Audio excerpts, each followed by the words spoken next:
watch the sky turn red with screams. The storm consumed all my dreams. My soul remains,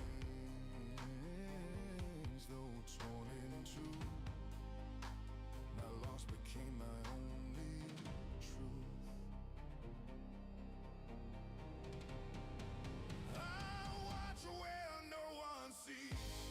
Through these burning memories, I came back but not the same. Still I got her name. They live while I remain. Our love runs through these veins. Even death could not reclaim. Still I got her name. They sleep in peace, I fought to keep. The desert stirs its secrets deep. While time moves on, I stay unchanged, a witness left a life estranged. I watch where no one sees. Through these burning memories, I came back but not the same. Still I got her name.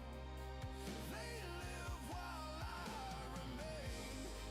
Our love runs through these veins. Even death could not reclaim. Still I got her name. The war was mine, not theirs to bear. They live in peace, though unaware. But I return to keep them whole. A soldier lost, but not the soul.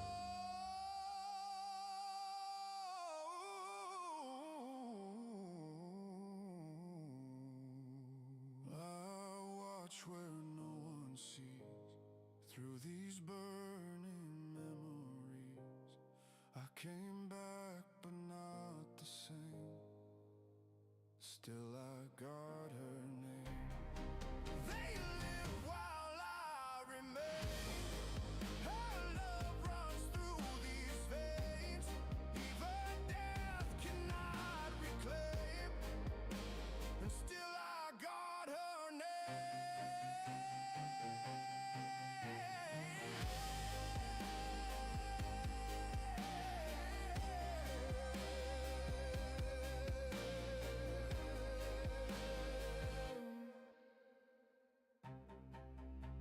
Still I got her name.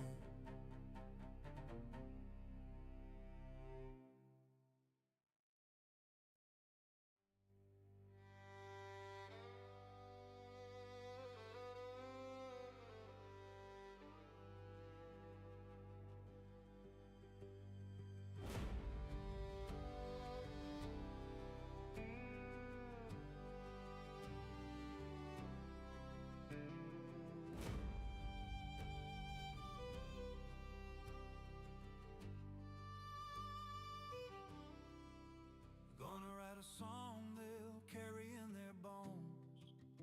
One that don't need gold, just truth and tone. Back in Copper City, I sang to fill the halls, but every smile felt paper thin and small. Tried to charm 'em with a tap and grin, but my soul knew I was faking it again. Played the same old song each day and night, while my heart kept it bottled up tight. So I packed up my pride and these beat up shoes, chasing glory 'neath the Almirage moons. I don't need much, just a whisper and a story, but I'm digging through the dust for a little piece of glory.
One day I'll be one they won't forget. Found my spark where I was never meant to see. Now the notes that I play just don't sound like me. So I'll sing for the dreamers working late, for every voice that aches beneath the weight. I ain't got much, just a whisper and a story. I'm still digging through the dust for a little piece of glory.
Taught her love was meant to kill, but she won't bend, she won't break. She writes a tale that sands will quake.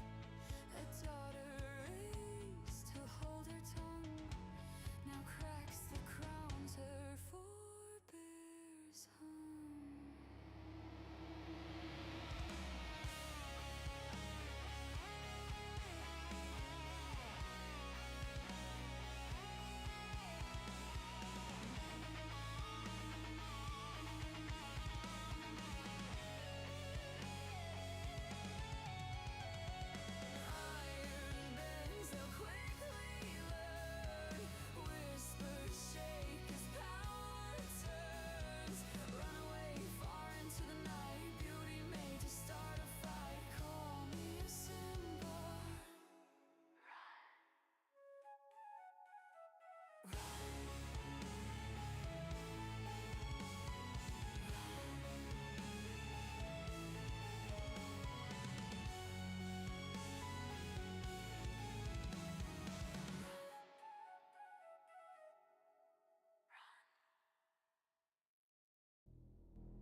Okay, so Music shift. you know it. So we fade back in, and you find yourselves at the base of the Solaris Heart, or sort of a block down from the Solaris Heart. Let me pull you guys in here. Let's do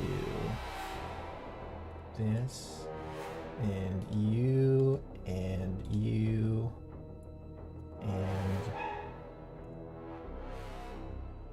you. Who am I missing?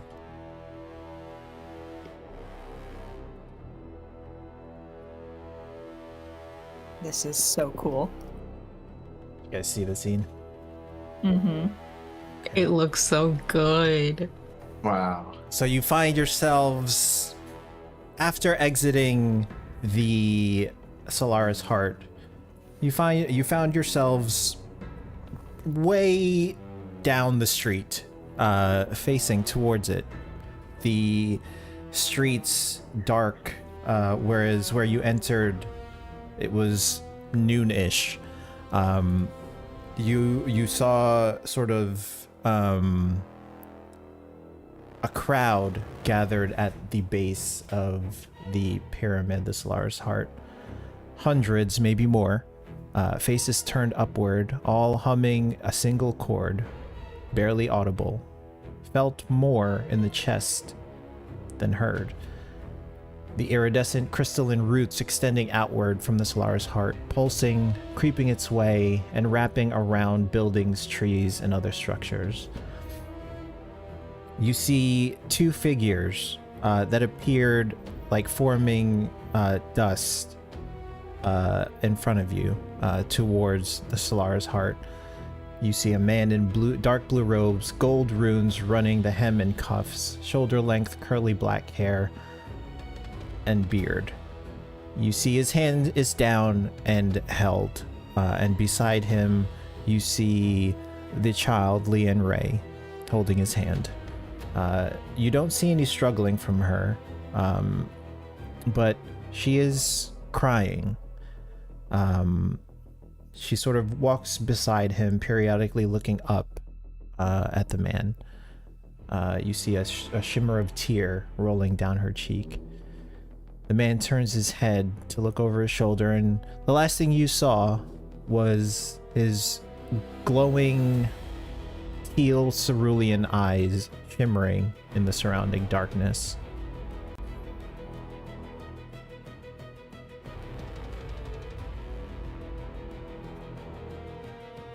And you guys are facing them.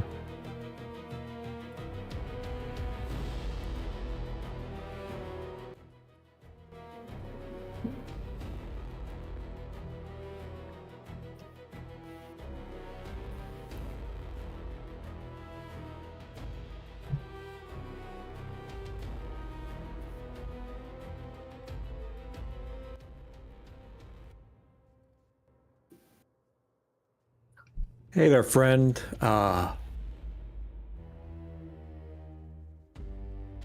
a child's crying, you should address it. And Helix is just gonna be approaching him, holding his pike. So you find yourself you're about 200-ish feet from him, but as you say these words, your voice echoes, bounces off the buildings to the side, and it comes out louder than even what you intended. The man looks over his shoulder, and what the hell? Calm music. That's not right. I was about to say, wow, this is a revelation time. He lets the child go. She runs towards you. Wow, this is way easier than that. You did it. No, it's just Bodhi trying to calm everyone down in the back. Yeah. So, in the same vein, as you say these words towards the two figures, he still doesn't turn and face you. He's still looking over his shoulder. He says, "This storm you survived, and what you see here, and what you are about to see here, is but a whisper. But what follows will not be." And you see you see a few of the crowd that is stood at the base of the pyramid begin to move. 3 of them begin moving towards you, moving past the man and child without noticing them, and they move towards you. What do you guys do?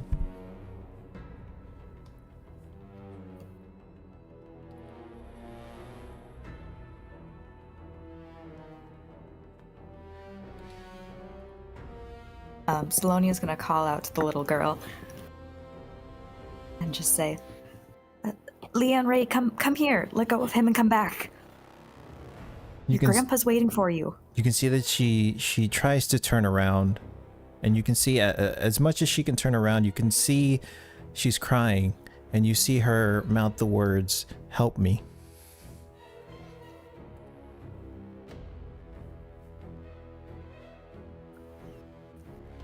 The 3 crystalline creatures, there's one barreling down the middle of the street. There's one on one side of the street running across the walls along the iridescent crystalline vines, and another one walking on the other side of the street.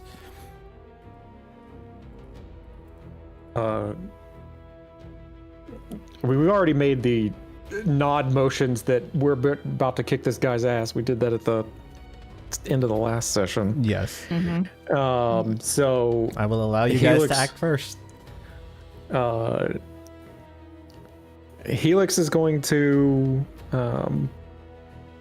continue to move towards the man. Is there one of the crystalline creatures in front of him? They just passed the man and child. They are about from you, Helix. They're about 120 feet in front of you. They're still ways down the road. Yeah, I mean, he's going to continue. He doesn't really have a whole lot of options, to be honest. So I'm a barbarian. I'm a barbarian. I am a unstoppable force, and he's going to unstoppable force his way towards that guy. Full movement straight towards the guy. Stay towards the guy, and if there's a thing in the way, that thing's about to Get hit. beat him. Yes. Okay. Salonia, what are you doing? You see Bill off to your left. You see that he has a spell book out, and he is beginning to cast a spell, and he's just looking towards you, Salonia, as Helix passes your party. She's gonna look back at Bill and just quietly say, I can try to put him to sleep. What do you think? I think whatever you're gonna do is a good idea. But we need to do something. Right. Okay. She's gonna cast Mage Armor on herself. Okay. And while staying behind Helix, she's gonna try and get, again, as close as she can to the child and guy. Okay, so from where you are about 120 feet. How far would you like to move? You're about 20 feet away from Helix. Well, she can only move 30 feet because she cast Mage Armor. So you're gonna stay behind Helix? Yes. Okay. Bill is. She's not dumb in front. She's not dumb enough to get in between him and where he's going. Yeah. Yeah. Don't be blood over Brighthaven. Bill is going to nod, and he's going to move forward, keeping pace with you, Salonia. Bodhi, what are you doing? I'm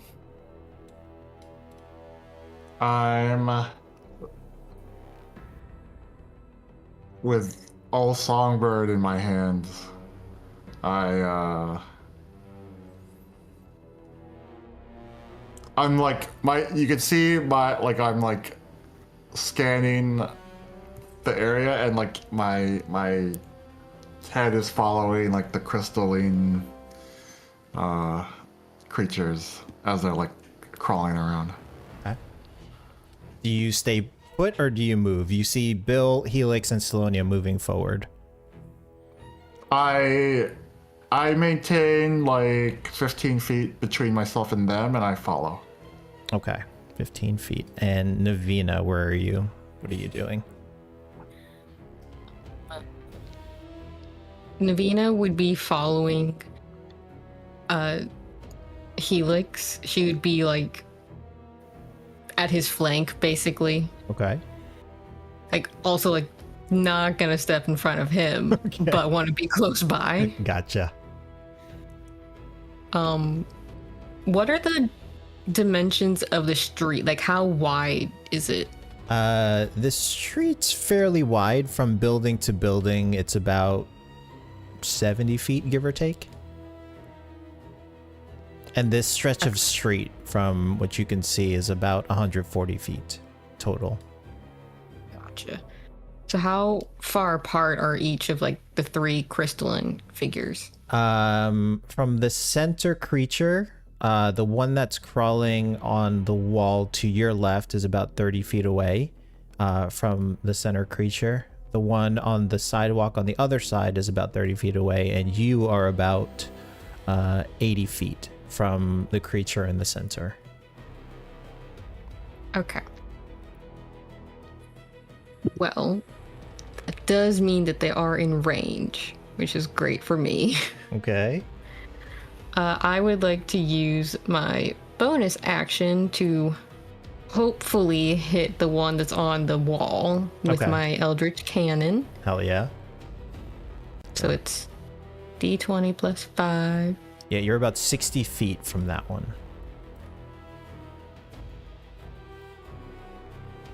Ooh, plus 5. Oh, that definitely hits. Sweet. 11 points of damage. You fire off your Eldritch Cannon and it impacts. You see scorch marks on the creature, but just as quickly as the scorch marks form, they sort of dissipate into ash and it floats off of the creature as it moves towards you. And with that, let's go ahead and roll initiative. Did he by any chance fall? No. He sort of Damn. He took the shot and you saw like a cloud of smoke and he just emerged from the cloud of smoke, still moving at a sort of leisurely pace. Damn, I was hoping I could knock his ass off the wall. So now I have a better idea of where everyone was standing. I did miss one thing on my turn, if that's okay, since it was just my life-giving force. Since Salonia was nearest. Okay. Just give it to her, which is 8 temp HP. Nice. Excellent. Well, so you guys get a better idea of where you guys are standing.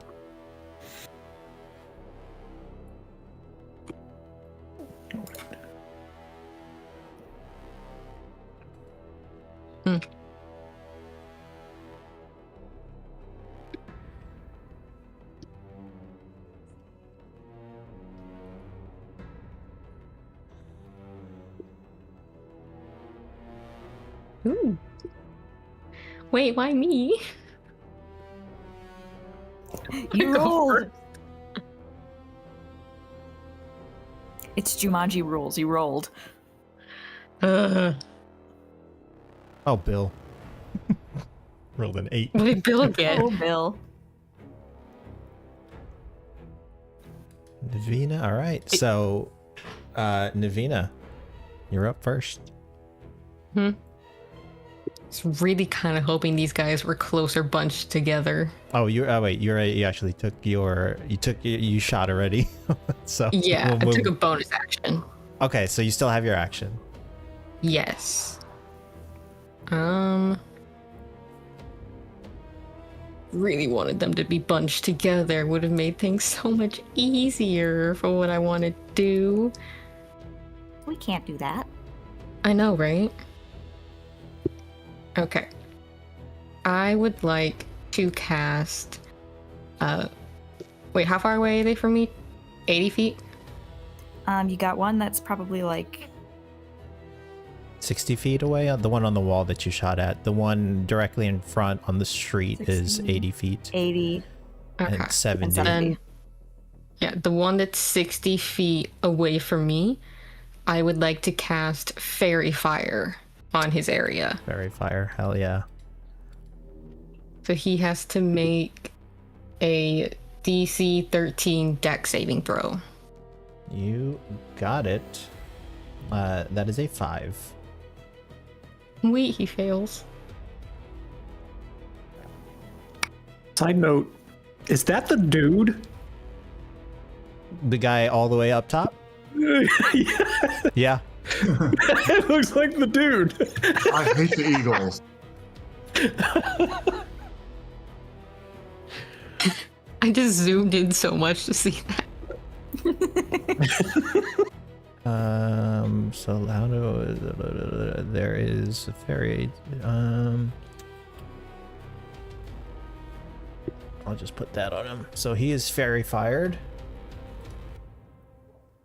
So attacks against him have advantage. Have fun. You see that his crystalline form sparkles more than it should, and he's almost glowing after the fairy fire. Let's see if I can do this. Where is he at? So you guys don't have to zoom in that much. Okay, maybe not. All right, but you remember our death from the mummy? Oh god, it's been forever since I've watched that. It looks like him 30 years older. Oh. That is a child. There's one sad little girl. Yes. Oh. Wow. Yeah, and to end my turn, she'll just point at the guy she just fairy fired and go, "He's an easier target now." Hell yeah. The one in the middle of the street is going to make its way down. 10, 15, 20, 25, 30.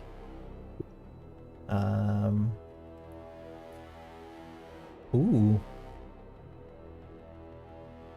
Hold on. Is that a straight line I see, kind of? No, it's not. Nah. I don't know what you're talking about. I've never heard of a straight line. What's that? So I need oh no, it's not one of those attacks. You see he opens his mouth wide, his bottom jaw sort of dislocates, and a beam begins to form within his mouth, and he fires off straight to you, Helix. That is going to be, oh god, a 21 to hit. Ooh. He rolled very high on that. The Helix's crystalline heart will begin to glow, and his wife's shield will once again appear, bringing him to exactly 21 HP. Well, Or AC. it beats it. Still. I done it? Oh yeah, that's right. Damn it. Do you want to save it?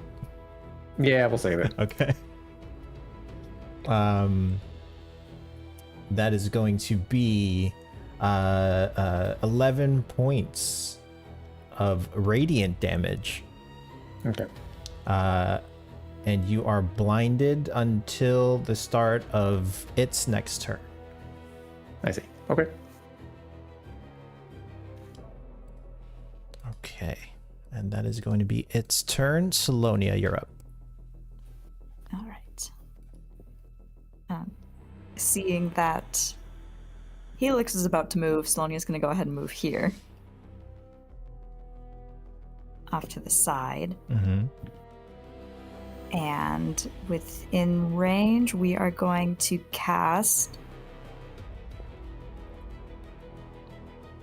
Yeah, fuck it. We're doing Magic Missile. Hell yeah. Yeah.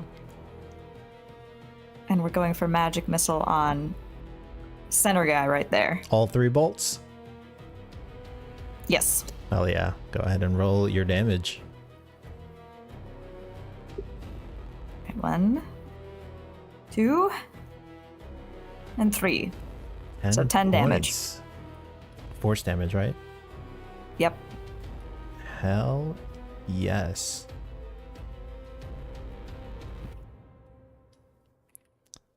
And that's my turn. Whoops.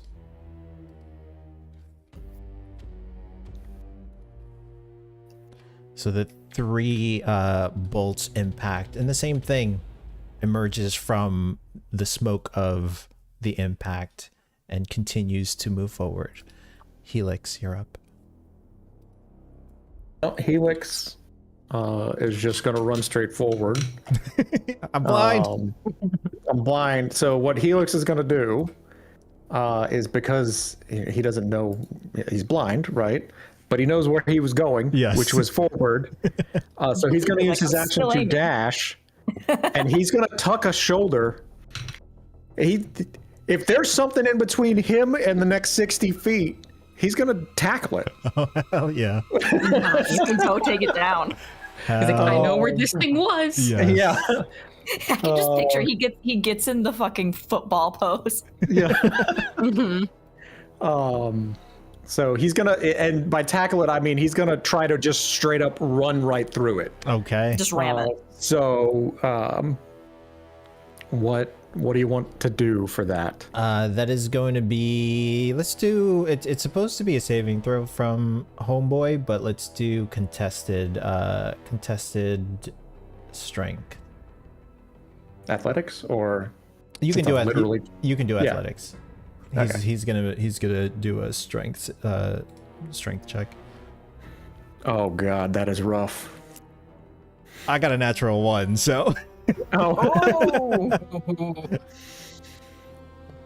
not rolling good at the start here, guys. So then I guess he just straight up barrels through him. Do you push him back or do you tackle him? I knock him on his ass and step over the top of him. Okay. So he is Trample him. He is now prone. Yeah.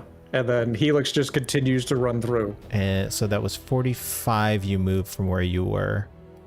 10. Yeah. So it's just, Another 15. yeah. So he is prone. Which for the rest of your team is not good because they have disadvantage on their spell attacks and range attacks. It's Well, fine. they got 2 guys that are standing up. Yeah, this is true. It makes it slower for him, that thing to get to them. So you feel the weight of this thing as you shoulder check it pretty much. You feel it crumble and fall as you step over it and continue forward. Bodhi, you're up. Yes. So I will move 1, 2, 3, 4, 5, 6, and then for my action, I'll dash. 1, Okay. 2, 3, 4, 5, 6.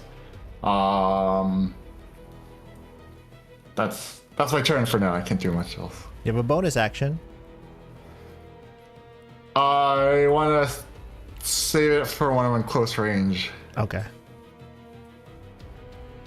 You got it. All right, the one on the wall continues walking on the wall. He is pretty much parallel to the ground as he continues to move. And he is going to... You see his mouth open and a beam shoots out from it towards you, Bodhi. That is going to be an 18 to hit. Bodhi, if you scream louder, you'll cancel it out. Will you accept that, dude? Nah. I'm gonna use my luck point, or Okay. one of my luck points. So he has to roll one more time. Okay. Natural 1. So you open Oh my God. you open your mouth and scream at him. Right,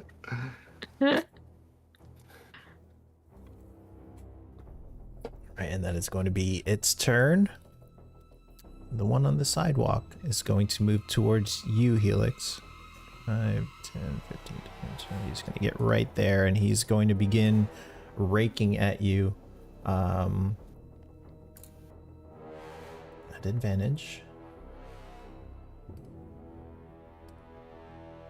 First hit is going to be dirty 20. Now the shield comes out. Yeah.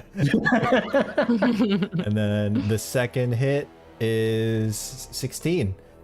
So he begins raking at you.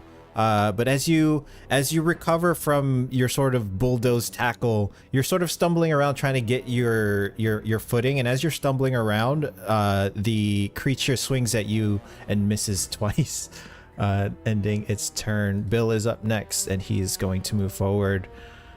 It's right about there. And you see him. Who can see him? I guess Silonia. You look over your shoulder and you can see his eyes go white as a flicker of electricity begins emanating from his eyes. He's going to cast Lightning Bolt on the prone creature.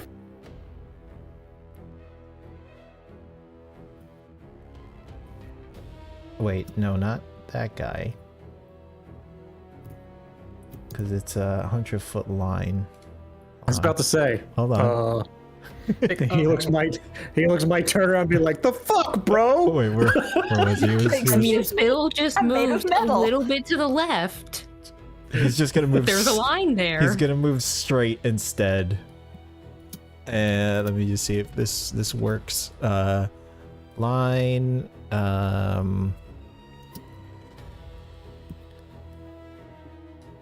Yeah, I'll say that works. He's gonna fire off his lightning bolt. Dexterity saving throw from them. First guy. 13 and natural 2. So what's his spell save? They both fail. Hell yeah. Jeez, that's a lot of dice. Lightning bolt shoots out.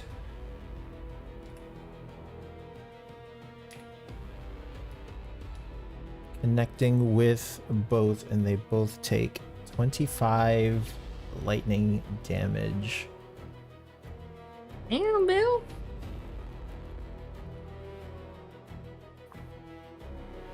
I know. Nice going, Just Bill. both her eyebrows lift up, and she's like, "Oh, that's nice." Oh, that's the wrong stat block. I know they can do something. So both of them, you see as the lightning bolt makes contact, and arcing off of each other, their crystalline form pulses as it absorbs the lightning bolt, which gains them resistance, but that uses both of their reactions.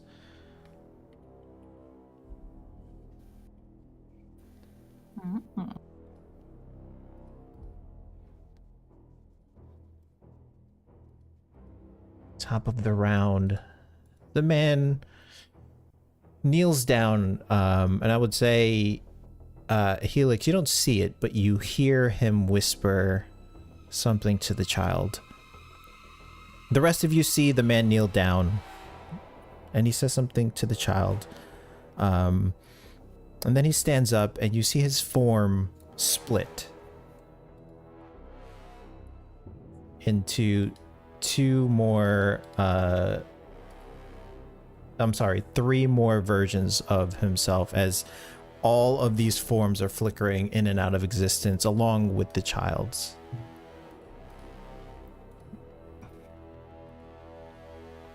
That is going to be his action. So Navina. did he just create a bunch of duplicates of himself and the child? Of himself only. Just himself. Okay. Yeah. He cast mirror image. No, Yes. Yeah, I was No just making sure I no- understood. No sweat, folks. That's just a cheap parlor trick. Same one I do.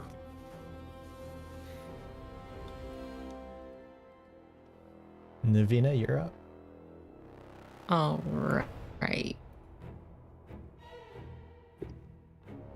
I am going to take another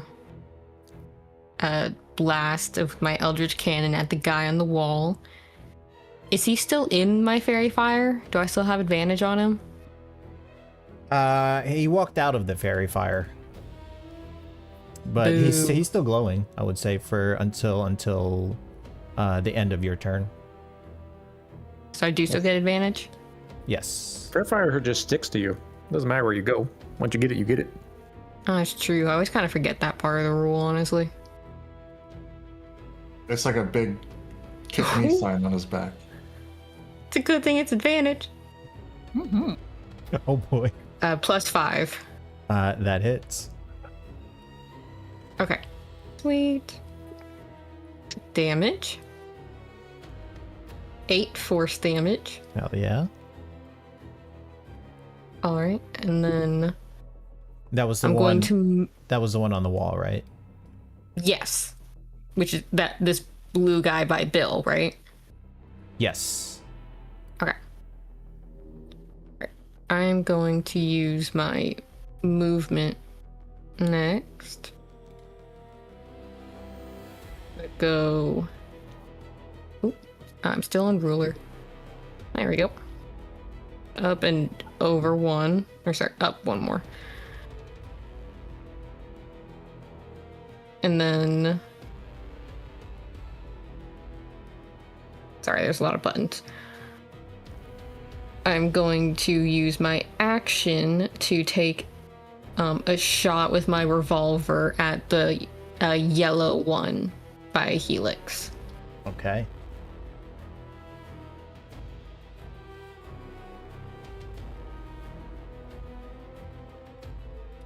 That hits for sure. Wonderful.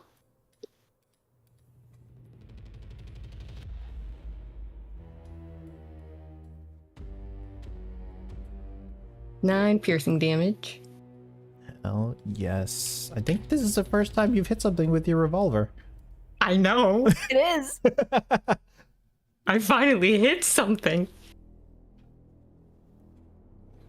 And Tajir isn't even here to see it. Nope. Anything else from Navina? She's just going, like, with where she's standing, gonna have herself angled so that she can still keep the blue one on the wall sort of in her vision, but she can see the other two crystal creatures as well. She's, like, absolutely. pivoted to the side. You got it. All right, purple is up, and he's going to use half his movement speed to stand up.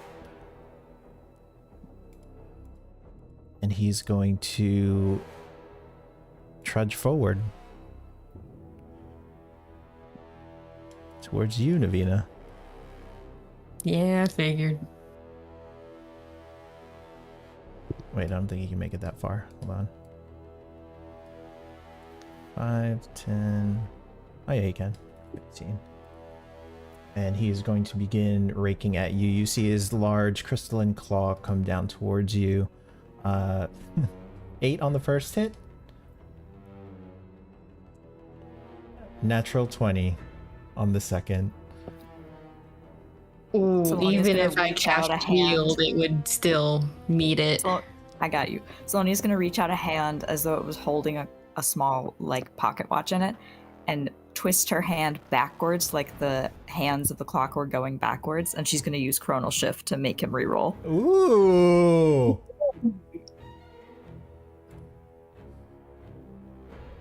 Sad. 9. Nice, nice. Do I see him, like, rewind?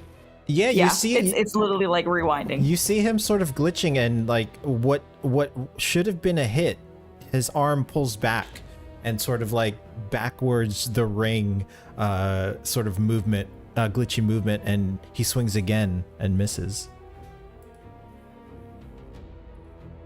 You have no idea where that came from. Yeah, Because Salonia's behind you. Yep. Yeah, Salonia will hear her mumble to herself, "What the fuck was that?" Navina, it is not the first time you have seen that. She's still shocked by it every time, though. She's like, "What the fuck?" Salonia, you're up.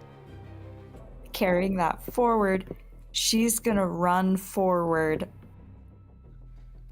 to about here, off to the side, and with a clear line of sight to this guy, because he's the only one holding the hand of a child, right?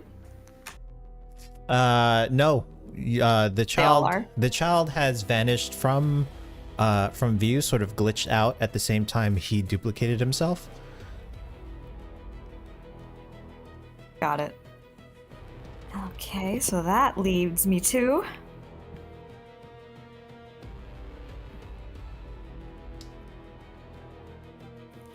Alright, we can solve this. That leads me to Magic Missile again for an automatic hit. Okay. She's gonna use all three. Do you want me just to... How do you want me to decide who they're hitting? You can just click them. Well, I mean, You just want me to tell you who I'm hitting, or you just want me to roll You it? can roll a d4, and then we'll go one, Okay. 1, 2, 3, 4 sort of thing. Got it. So that's gonna hit 1.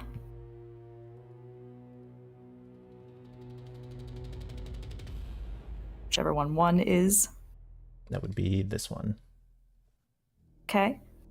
4 is gonna get hit next. Take 5 points of damage. Okay. And 2 gets hit last. Gotcha. So 1, 4, and 2, right? Yep, 1, 4, and 2. 1, 4, and 2. This one pops out. This one dissipates as well. You see the magic missile impact this one. And it doesn't vanish. Nope. She's gonna turn back to everyone and go, the one on the far left is the real one. It's her turn. Hey. Helix. All right. Well, Helix's vision is back. Yep. And he's gonna take a quick measure of what's around him. And he's gonna see this pole, and then he's gonna see Salonia. And he's just gonna go. He's just gonna be, oh, fuck. And he's just gonna take a step in front of yellow, and then he's gonna reckless it. For it.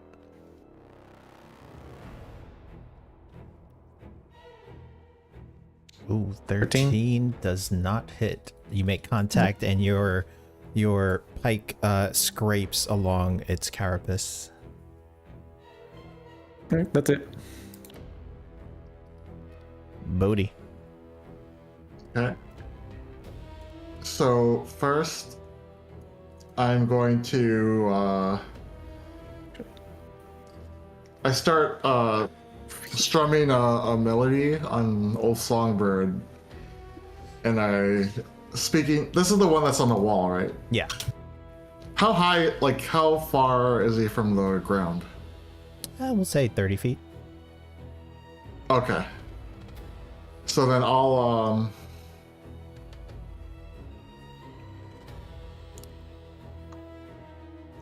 can't think of an insult, but I basically insult him with vicious mockery. You could just say, you ugly. You ugly. Yeah. Why you look like that, bro? So is that a charisma or wisdom save for me? That's a wisdom save, 13. Wisdom save. You got it. I'll think of one next time. That is a 15 on his save. Ah, okay. You sort of whisper it towards him and doesn't seem to be affected by it. Okay. And then I will I do a key change and I say, "Attaboy, Bill. We got this." He's sort Granting him a bardic inspiration. Ooh. You granting Bill a bardic? Yeah. Hell yeah. Bill sort of just looks towards you and gives you a sort of bro nod. And You that's still have your that's my movement. turn. Oh, I'm gonna just position myself a little bit here for now. Okay. All right, and he's going to continue his onslaught towards you, Bodhi. That is going to be a 16 on the first attack, and a natural 1 on the that hits. second. What is happening to me? First one hits though. First Unfortunately one for me. hits, and you take 13 points of radiant damage, and you are blinded until the Ugh. start of its next turn. 13. Wow. They hit hard. You know why you're rolling ones? This is because of the zombie dragon. The Just what? because you gave us a victory and then you took it away. It wasn't that easy. You guys took down that dragon. It was cool. It was. Yeah, you still got the It moment. was so cool. We'll see how cool you guys are next time. Screw you. This one is going to... This one takes notice that you step between itself and Salonia. And it is going to... It is first going to make an attack on you, Helix. Oh, there we go. That is a natural 20 Uh-oh. Oh. for a 25. Fuck, Okay. Chronal Surge. You still It's have gotta your reroll. reaction? It's been my turn Oh, you since then. do. Okay, that was during Navina's turn. Mm-hmm. 15 for the second. And Helix sees that. If she's... Depends on where he is. If she's behind him, I don't he think doesn't see her do it, but he sees it rewind. He sees it rewind. Yeah, you see it rewind for the first hit, Okay. and then you see after it rewinds, it snaps its focus towards Salonia and fires off a beam towards her. That is a 23 for you, Salonia. If that hits, there's nothing I can do about that. 11 points. 11 points of radiant damage. Oh, I am resistant to that. Okay, so you take half, 5. No one sees that you are only half affected by this attack. Nope. Everyone is Or looking in not at all, different because I have directions. 10 HP.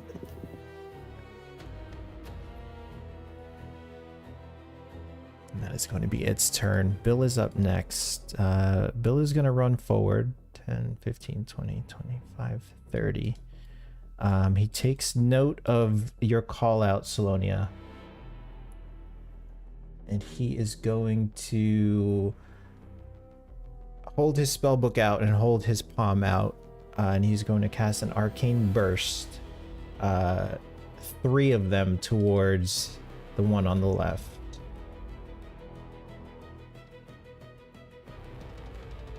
First one is a hit. Second one is a hit. Hell yeah. Third one is a hit. Holy Hell yeah. shit. Bill. Go off, Bill. 24, 27, 17. Jesus. Show him what you're made of, Bill. And then he takes Yeah, a Bill. total of Bill. 18 points of damage. Nice. Bill sort of just looks over his shoulder as all 3 of these spell attacks strike.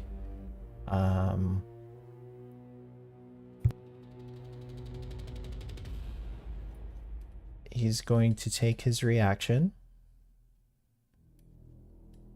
and you see both of them vanish. Oh, motherfucker. That is going to be Bill's turn. He is going to take his legendary action. Oh no.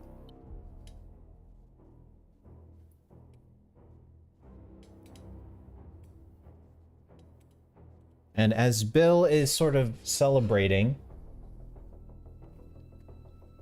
you see one of the forms appear right behind Bill.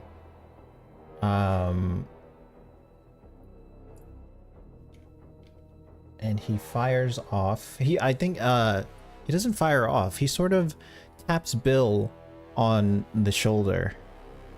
Why is that more scary? And you immediately see blood coming out of Bill's eyes, nose, ears, and mouth. Oh shit. Motherfucker casting He's Inflict down? Wounds. That's a cleric spell. As Bill falls. Fuck.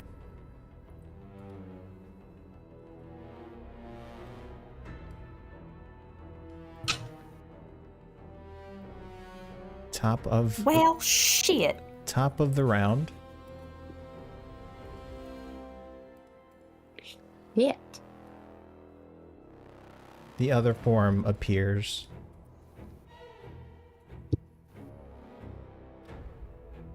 Let's see.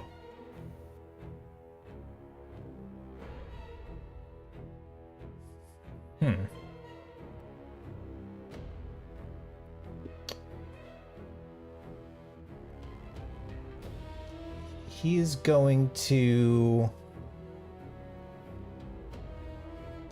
point a finger at you, Salonia. Uh-oh.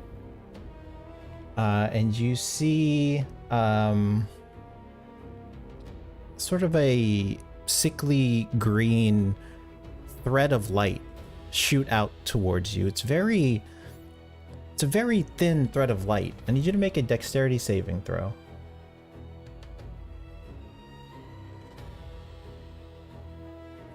15? 15 is not enough. Oh. You take 74 points. I can do the math on that, but I'm pretty sure she's dead. Yeah, that's an instant death. 74 points of force damage.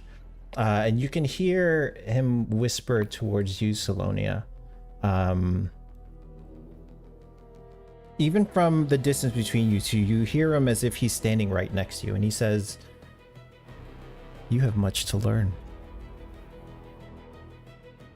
Yeah, she just crumbles. She's dead, instantly dead.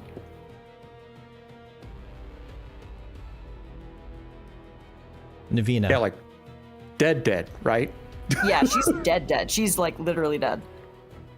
No saving throw, she just dies. You can see that from where you're standing, Helix. You saw that thread of light go towards Salonia. She's not breathing, so you know she's not unconscious. You see the same thing with Bill. He is also not breathing.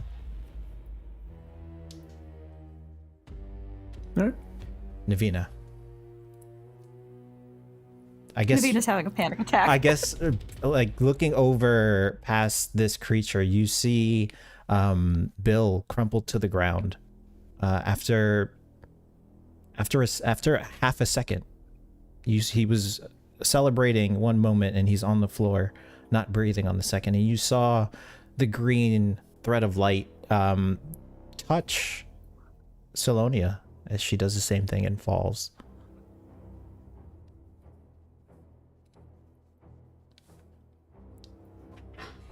Looking at the situation, can Navina tell, is there any way for them to come back, like healing spells? You can, as a free action, you can make a medicine check. Or are you too far away? I don't know. Oh. No. With your limited knowledge of healing, you know that there are ways to bring people back from unconsciousness, but you don't know of anything that can bring someone back from the dead, save for extremely strong spells. Mm-hmm.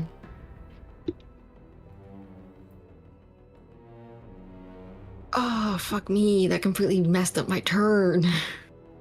Girl, there's nothing you can do for us. Do what you're gonna do. I know, but still. Navina is going to call out, cover your ears as loud as she can before she stomps her foot and she casts Thunder Wave. Okay. To hopefully get this back. guy in front of her to back the fuck up. What is that, a dex save, con save for me? No, it is a Constitution save of 13. 13. All right. What the fuck is happening to me? Natural 1. Yes! Karma. I don't think I've rolled a save on any of them. So, first, he takes 13 thunder damage, Hell yeah. and then he is pushed 10 feet from me. Hell yeah. So you see he's going to take his reaction, and you can see that his carapace sort of absorbs some of it. He still gets pushed 10 feet back, but he doesn't take as much damage as he should have. He sort of braces both his hands in front of him, his arms, and he gets pushed 10 feet back, but he still stays standing. Oh. She's going to use... Oh, wait, let me grab my ruler real quick again.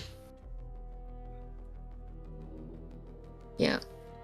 Okay, she is going to use just part of her movement to get, like, over here.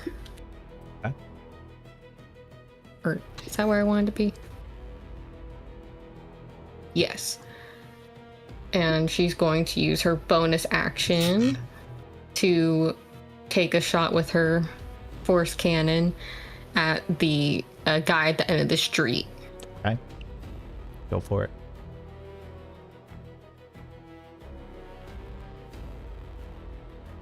+5. That hits. Sweet. Fuck you, asshole. 13 force points of damage. He's going to use his reaction, and as your bullet was going to make impact, a clear barrier, arcane barrier, forms in front of him, and the bullet ricochets off.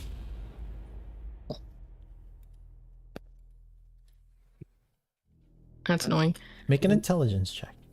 Or an arcana, your choice.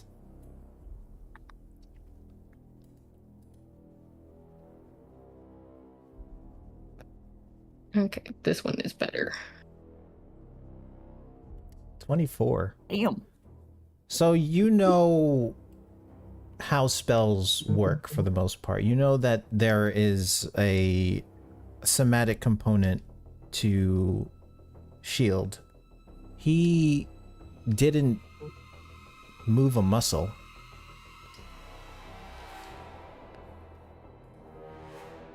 Huh.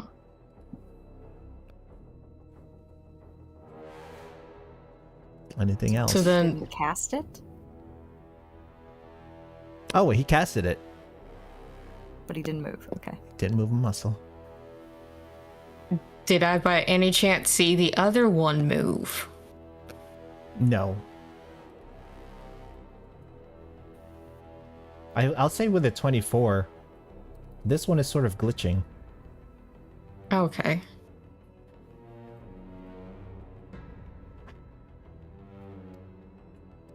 See, this is the problem with having a character that's smarter than you.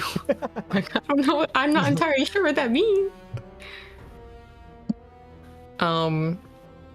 But to round off the end of her turn, she can direct her cannon to move up to 15 feet. So she's going to have it jump off of her arm and then go and perch itself in front of Salonia's form. Okay. It can just running with, like, barely tiny make little it there. legs. Mm-hmm. Tiny little spider legs just clinking along. So we'll make... Is there no gun? We'll just make that. You can place that wherever you'd like. Oh, I'm still on the ruler. It's gonna move it up one. All right. This one is up next, and it is going to move towards Bodhi. Run, Bodhi, run. You have 2. He's blind. Bodhi that's is. right. And he's gonna make Until 2 after attacks. his turn. 2 attacks against you. Can I be Bodhi. like Zatoichi, the blind samurai, and like snake things? That is a 15 on the first hit. Miss. So you are doing. I'm just like tap dancing and like look like I just happen to dodge it. And the second is 13. What the fuck? Yeah. I guess blind helps you guys more than it hurts. Fucking hell. Helix was doing the same thing. Salonia is dead. Helix, you're up. Okay. It's so fucked. So there is an innate ability that I have that's actionless. Life-giving force is actionless. Are you okay if I do my action, which is just to punch this thing, and then do something else with spark with my life-giving force as just an attempt to do something? Yeah. Or do you want me to burn my action on it? No. I'll allow it. Okay. All right. Well, I'm gonna punch this thing first. Okay. Get him, Helix. Priorities. Yeah. Well, the whole point is to push it away. Yeah, 21 hits. That hits and pushes it away. 13 points Damn. of piercing damage, and it goes back 10 feet. And then Helix. So that. Hold on. Okay. And then Helix is going to take some steps back. Helix has seen a lot of death. A lot of death. Adrigo. He's also seen a lot of life. A lot of people that go down. And still they rise. I want to burn my entire list of sparks to try and augment my life-giving force to make her rise, at least temporarily, just to reject death.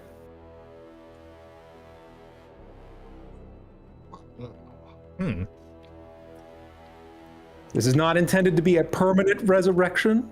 Yes. This is meant to be what the Warforged do. They just get the fuck back up. Let me see. What do I want to make you roll for this? You burned all your spark, so I'm letting this happen.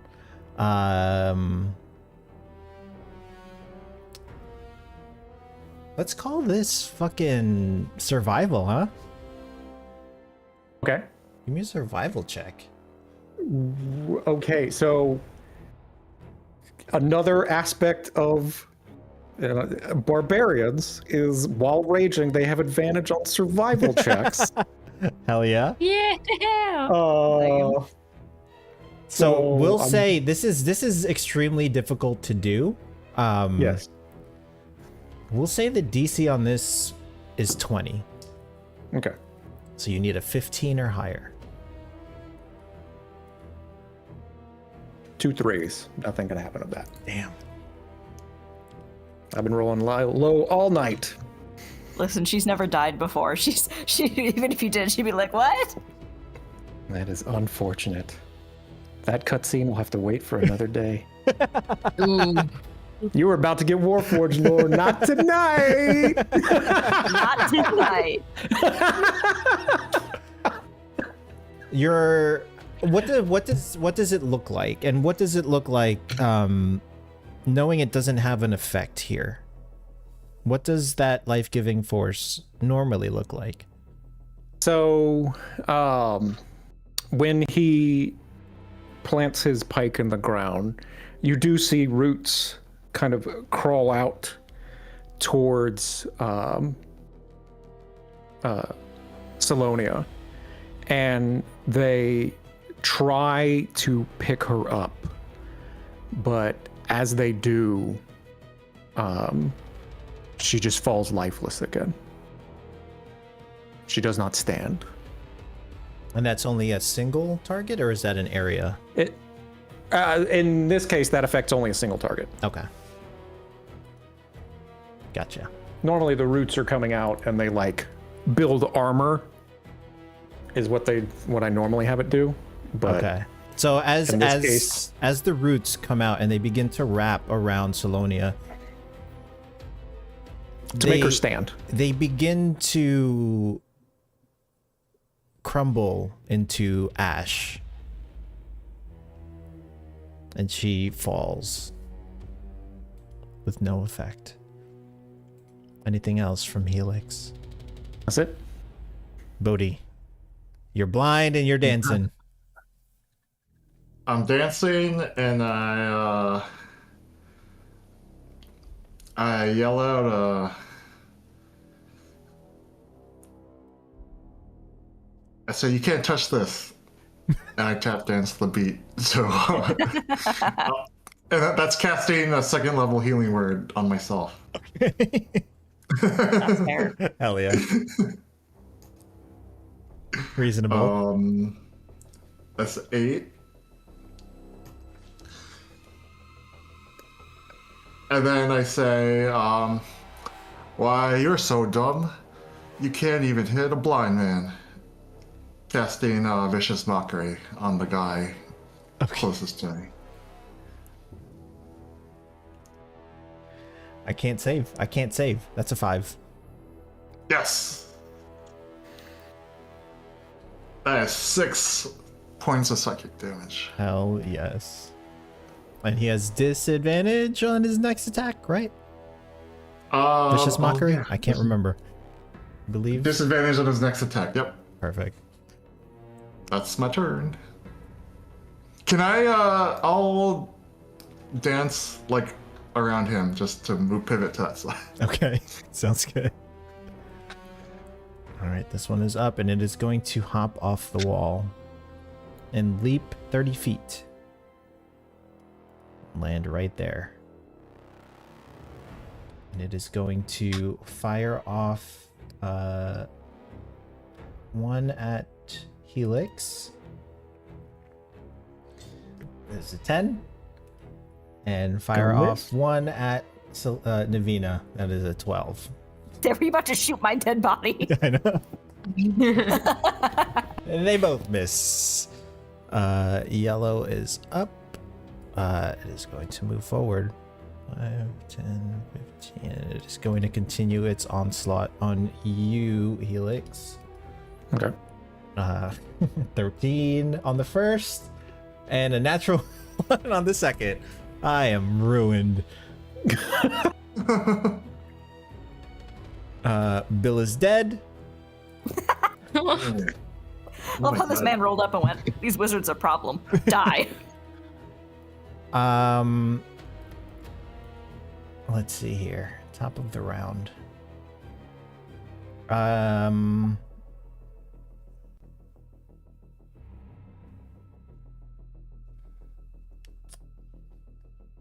He's going to...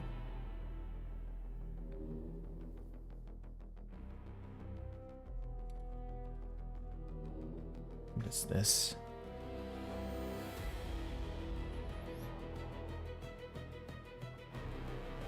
Okay.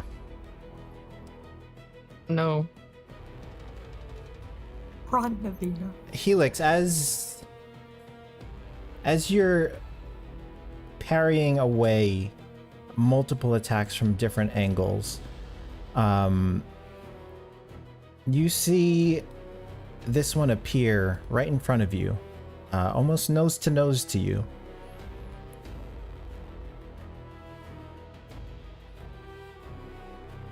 And he begins whispering in your ear. He says to you, Helix, control it, or you will fail them, just as you had in another life. You take 87 points of psychic damage. What? I get one parting shot at him. As in, like, just a quip. Yeah. And you know my kind don't die. I'm coming back for you. He watches as you crumble.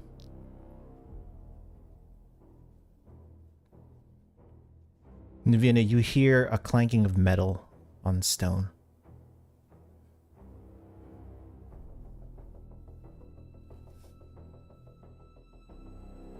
You're up. My God, emotional damage. Just from like all the fucking time. What do you do? Do you run? Partially. And Navina's gonna try to basically like thread the needle, basically, of running in between these two so she doesn't provoke an attack of opportunity. Of just to go like, right, nope, not right there. Right there, Okay. I think. Sorry, let me get my ruler again. I want to make sure I do this correctly.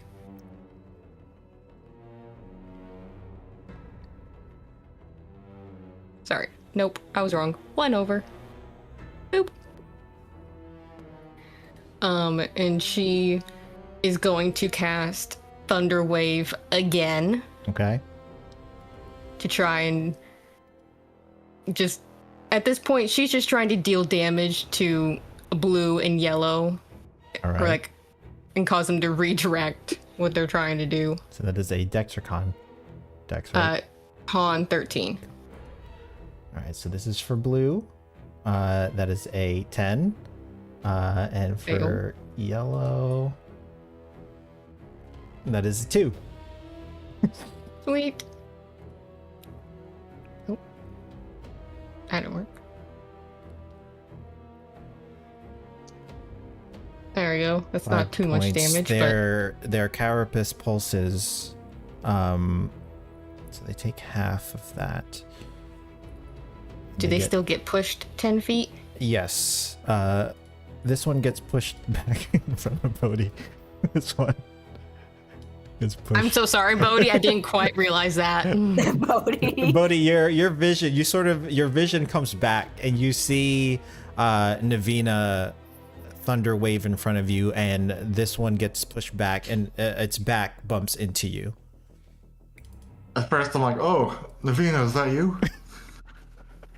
And then when I realize... It's fine. I can fix it. I promise. And as a bonus action, she's going to cast Sanctuary on Okay. Bodhi. Oh. Sorry. Shit!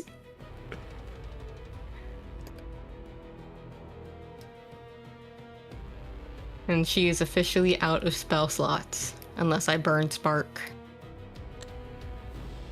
Which you should have plenty of.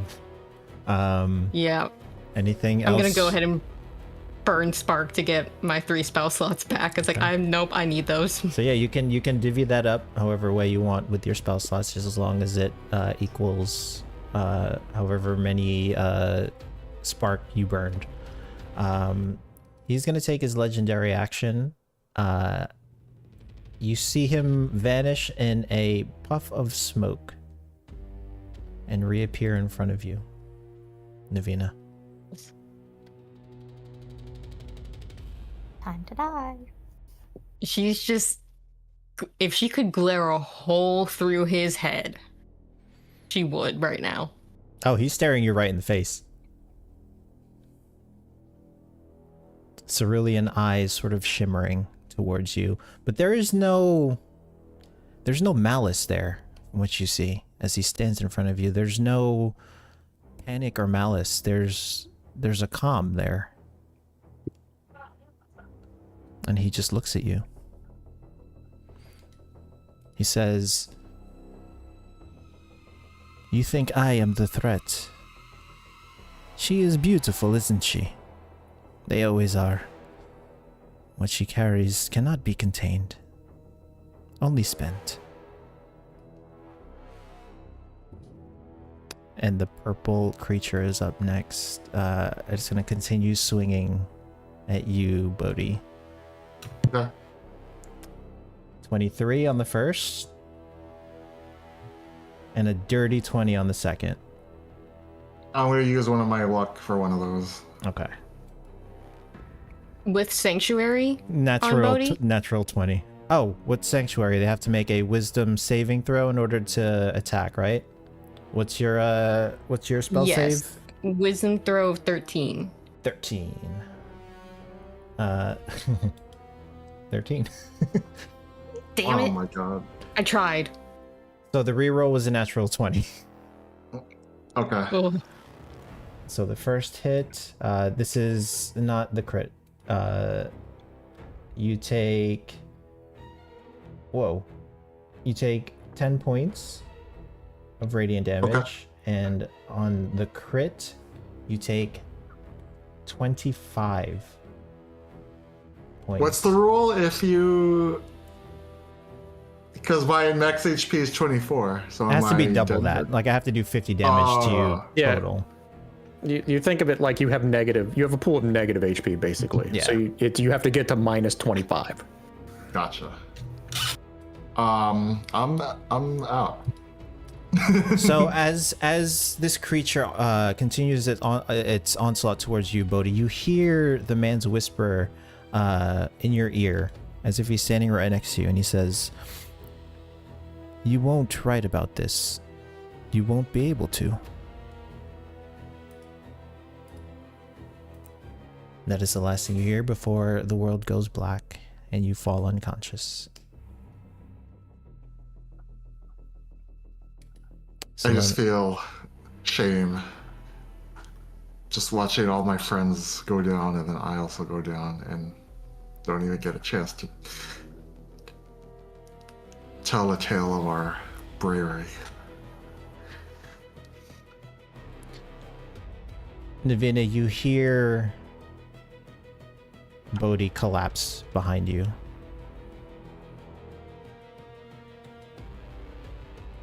Can I say something to the guy in front of me? Yeah? Please, please, please. Don't kill me! She'll say to him, "All I see is somebody that just killed all my friends. You're nothing good."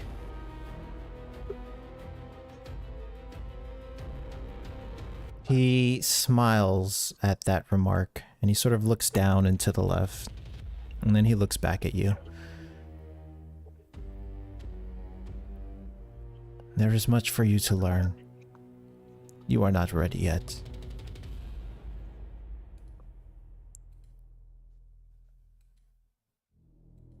You see the creatures go inert.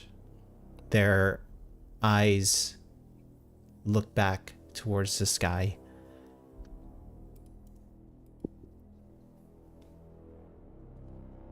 He says to you, Navina, still no malice in his face, calm. He says to you, artificial, weak, such a waste. And he turns his back on you and he flicks his hand, flicks his fingers towards you.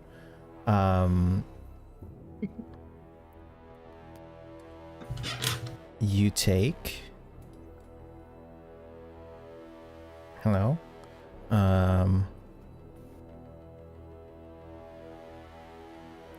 76 points of psychic damage as his words meet your ears.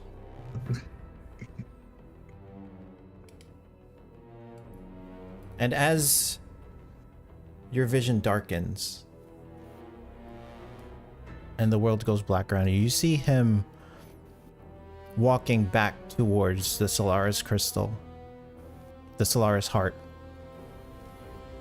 He kneels back down, and just as before, Leon Ray begins to form from dust, and he takes her hand.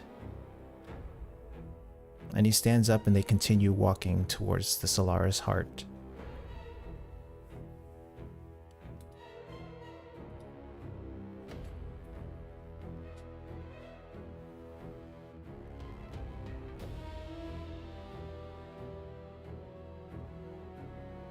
The last thing Navina feels before she completely goes away is just regret. That now that, I mean, first that she couldn't save her friends, but now that her father is going to have to mourn her mother and her. Helix, what is going through your mind in this moment?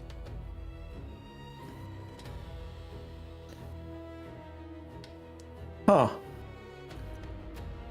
You felt this before. Yeah. All right. Actually, okay.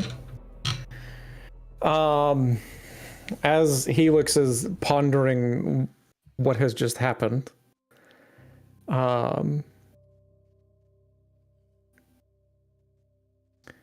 he wonders who will be there to greet him when he returns where they all are, to the world within the very heart of Umbria.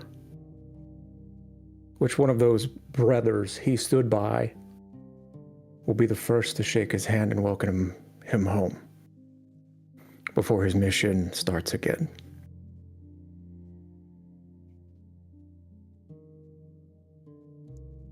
What is going through Salonia's mind in this sort of in-between consciousness?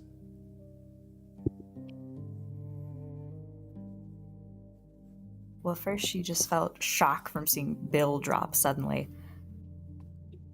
And then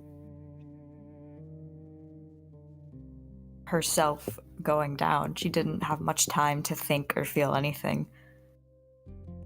She's never died before. Is there a particular She was just memory? surprised. Wait, what?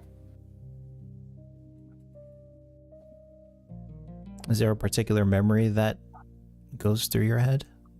Sort of life flashing before your eyes? I would say she remembers playing in the fields with her sister when they were very small.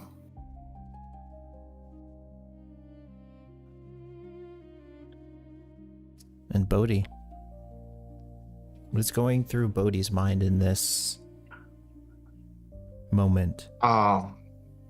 It's like a desperate, like desperation and like bargaining. Like, no, this can't be. It's not my time yet. I have so many stories to tell, so many songs to sing. I was gonna make it. Please, no. Not like this. And Navina? Is there a certain memory that you see, that you're reliving in this moment?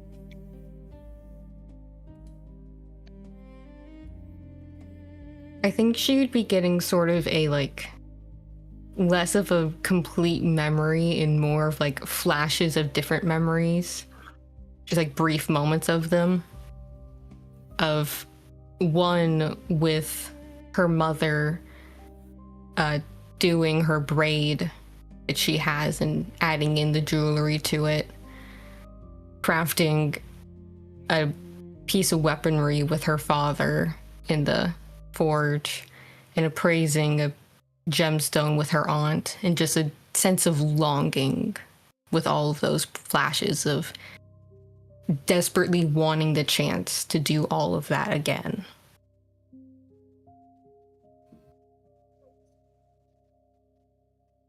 And in these brief moments, in all of your minds, you relive your chosen moments as they get blurry and blurrier. They become out of reach till eventually darkness settles in. Beatrix. Yes.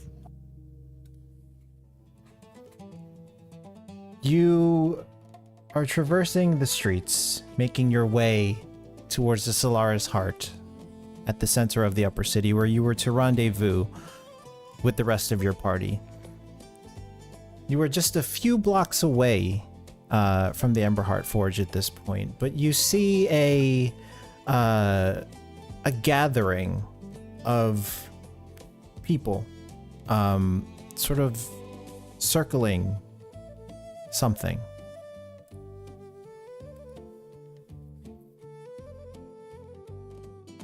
She will walk forward, attempting to kind of peer through like shoulders and stuff to see what they're looking at.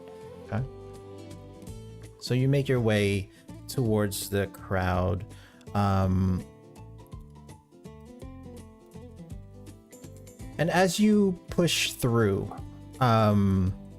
you see someone familiar.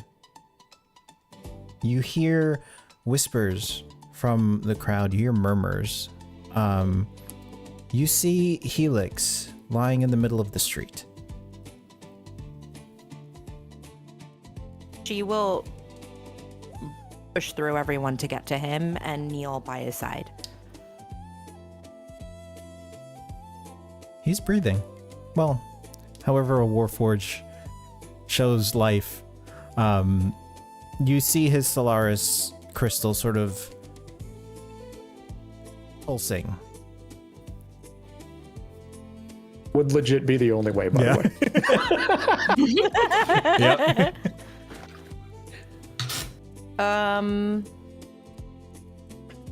She'll attempt to like shake him lightly, not like aggressively. And she's just like, Helix. I don't know where that accent came from, but it's been a while. It's been a couple weeks. So Helix, in your current state, you hear familiar voices. You hear one of your comrades calling your name as it echoes through your mind. And as it continues calling, it becomes higher and higher in octave as you open your eyes and you see Beatrix knelt over you.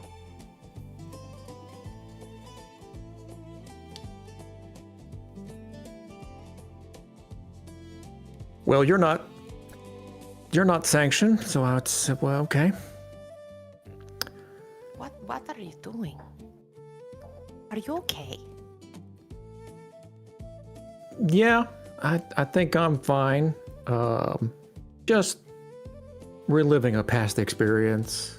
However, I'm less worried about me. Are the others around? I don't know. I find you here sleeping in the street, dreaming of your past. What are you doing? I think we should catch up once we find the others, because I'm sure for them, this is probably their first time, so they might be freaking out a bit. Okay, where do we find them? Well, Salonia was next to me, and he just turns to his left. Salonia, you find yourself leaned sitting against the wall. As your vision clears, you see people sort of bunched around you. This is your worst nightmare. Yep. About 15 to 20 sets of eyes are just looking at you, and they're all whispering. As she comes to and looks around, she's just like, hi, Salonia, what are you doing? Beatrix. What are you doing here? Why are you sleeping in the street? we're alive. We're alive? I would think so. Oh, But what did you drink? well, nothing. I'll tell you. We talk about it later. Can we just leave? Man there in the purple tunic, he painted a picture of you sleeping. He's selling it. No. You see a man is just holding up a photo of you, Saloni, and it's beautiful. Oh god. She is bright red now, and she's just like grabbing Beatrix by the shoulders and shaking her a little bit. Beatrix, we need to get the others and leave. Where are they? He walks over with the photo and offers it to you, Salonia. Beatrix reaches for some money in her cloak. Oh, no. I cannot take that. Please. Gift. It is a gift. Thank you. She hands it to you. And he steps back and he just crosses his arms like a proud father. Sonia can't even look at it. She's just like holding it face down. Helix pats the guy on the back and yeah, that is pretty good. If you would like one, I can do one. For me? Of course. Some other time. Again, we got to wake up all the rest of my friends. This is probably a very traumatizing experience for them at the moment.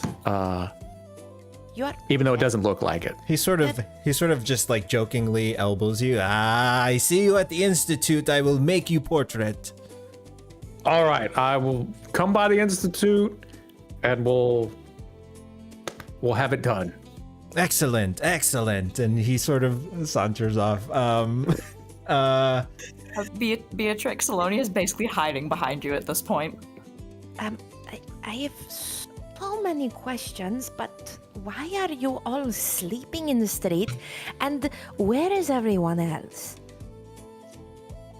You hear a commotion. You hear a commotion behind you, Bodhi. Your vision begins to clear, and as you look down, you're signing your name on a piece of paper as you're surrounded by children and teenagers, accompanied by some of their parents.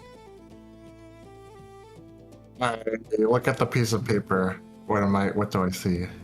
Your signature. Oh, okay. I thought it was a contract. What have I done to myself?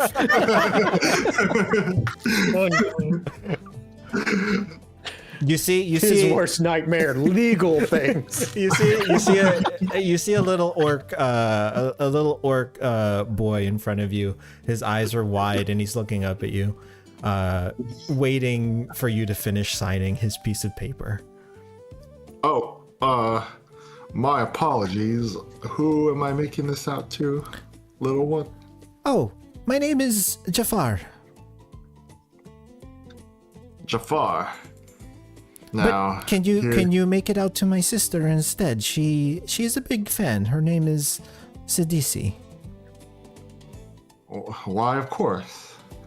Now, make sure you get this to Sidisi and you get along. Listen to your parents now. I will. Thank you, Mr. Bodhi. I wink. And he takes the piece of paper from you, and as you look around, you see Helix, Beatrix, and Salonia walking past you over the crowd. Oh.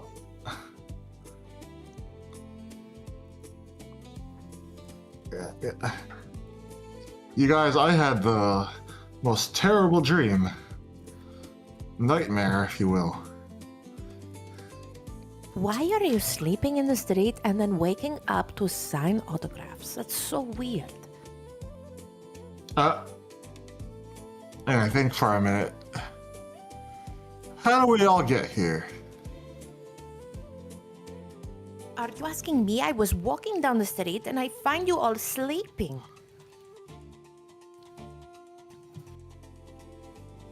Where is Navina?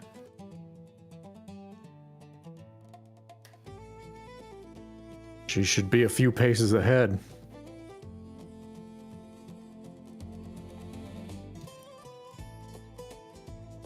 You look around, Beatrix will the walk crowds have dispersed. The children and teenagers sort of give a singular awe as Bodhi walks away from them, still holding blank pieces of paper.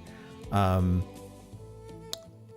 try to sign a few more and like kind of like pass them out as I walk away. You hear a few cheers from the children, and you regroup with the rest of your party. Where's the party going? Well, we're looking for Bill and Navina, probably. The crowds have dispersed at this point. You see Bill sort of a few paces ahead of you, sort of walking as if he was drunk towards the Emberheart Forge. Helix will put... Bill? Huh? What? Huh?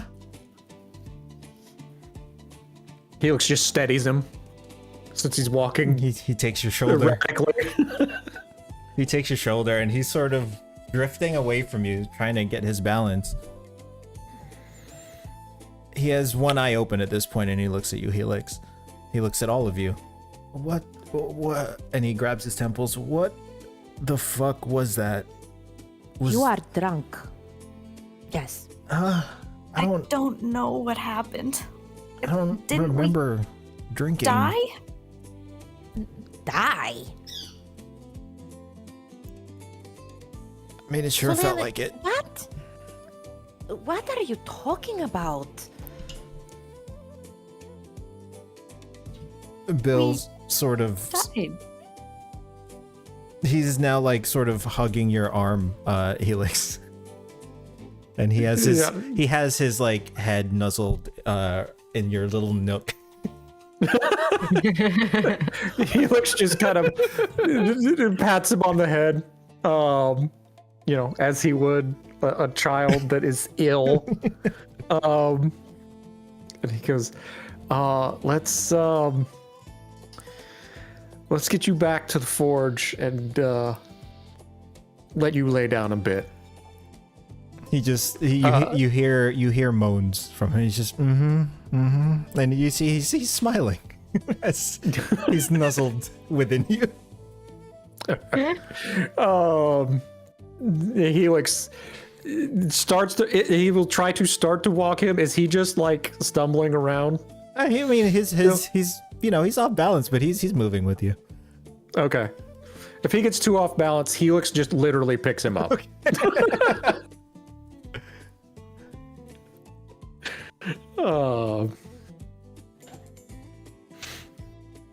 And there's no sign of Navina? No, the busy streets are busy. You don't see any crowds gathered around anything. You see a few gathered around like the crystalline statues, but that's about it. All right. Helix is, because he told a certain someone to watch over the children, Helix is just going to let out a whistle. You let out your whistle. And summon his dog. You hear muffled barking coming from down the street. All right, so he will head towards it. So the rest of your party follows Helix as you guys make your way towards the Emberheart Forge. You open the doors and Helix, you hear barking in the back room. All right. So he will put Bill down in a chair. He just saunters and he like puts the back of his palm on his head and he just faints onto the counter. All right, and then he will head towards the back room. You see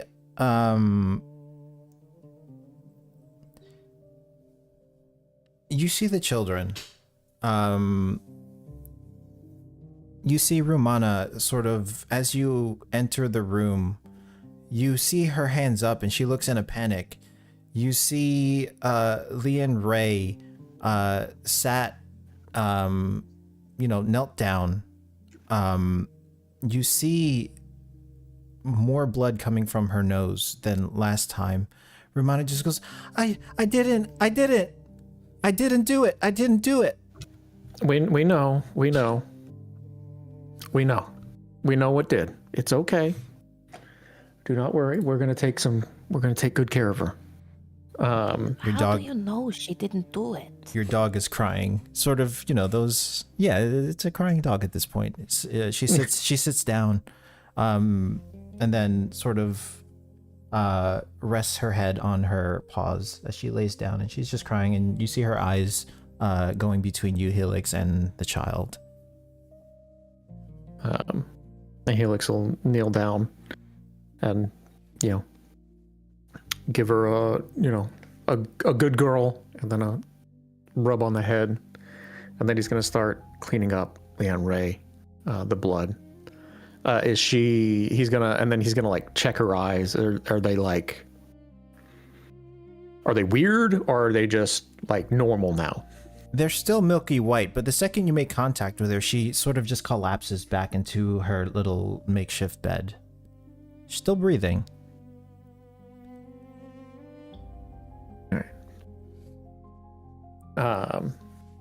And then he's gonna look at Iris and be like,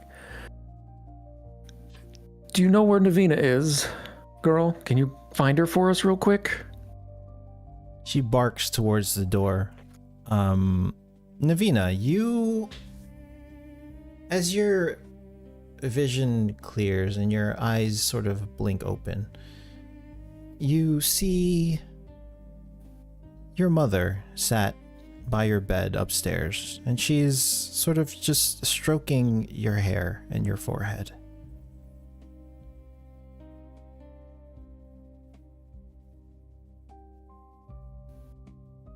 She just stares in disbelief for a moment before she starts to desperately try to scramble up so that she can try and hug her mom. And as you scramble, in an instant, you find yourself alone in your room.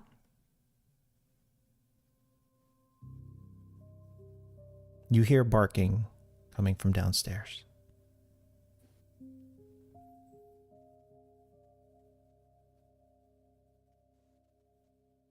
She'll sit there for a moment, just looking where her mother was, and just feels like rushing despair in that moment that she was there for a brief moment and then gone. And she'll just allow herself to start silently crying.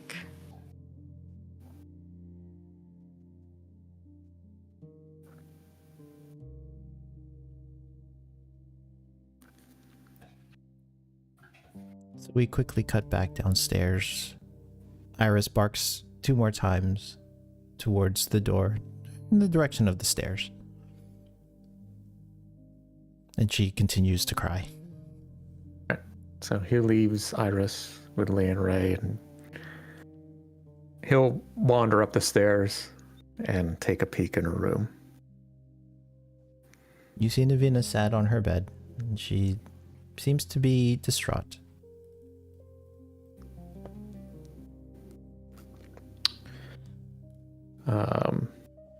He'll just stand in the doorway for a moment. When you're ready to talk about it, we're all going to be downstairs. I saw my mom. I'm not surprised. She was here. And then she wasn't. We all get those visions. the moments we die.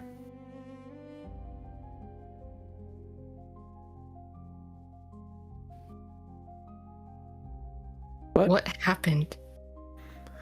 yeah, that's something for us to puzzle out. But I know that feeling all too well.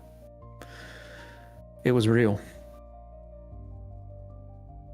As fake as it was. Did you guys bring me back here?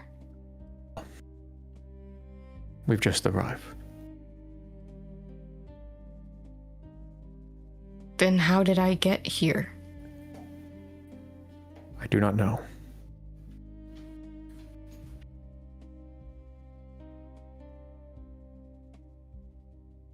Why is it always more questions and no answers?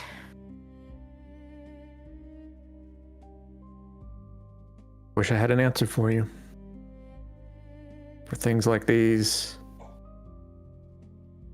we are just as helpless as it comes. But that doesn't mean it can't be overcome.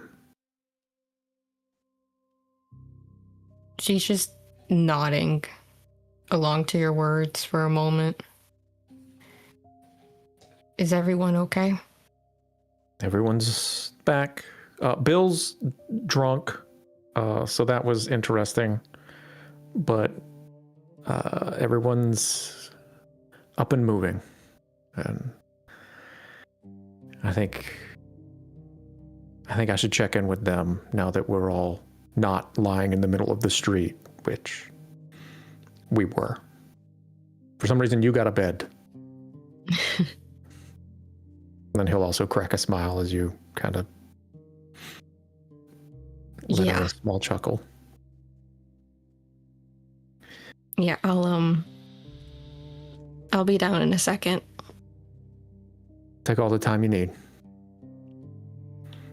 And then he'll just kind of tap the door frame a couple of times and then walk back downstairs.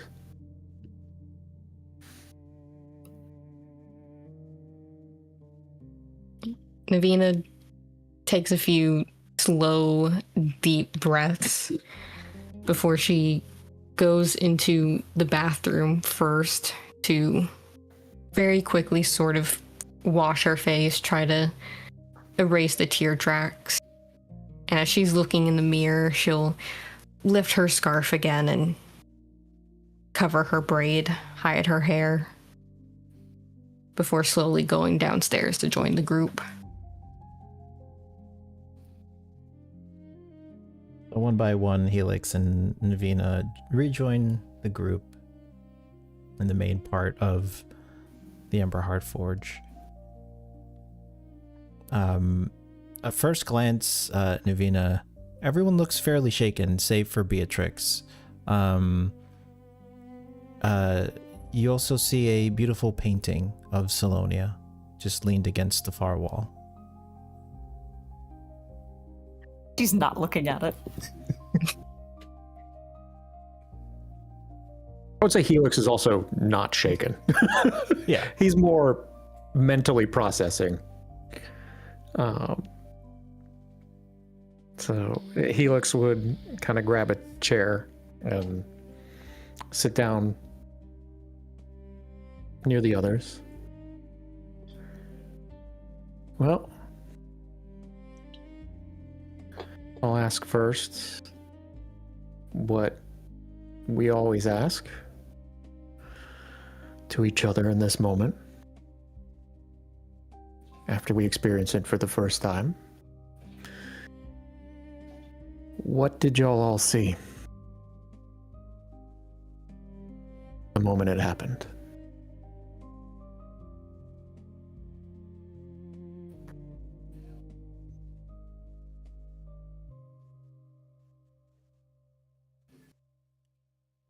But did it really happen? Did we really die? Felt the touch of the soul of the world. You don't feel that unless you die. But how are we here? Live? Well, Yeah. here I can't say, but... Well, if my kind are any evidence, death can be a temporary condition.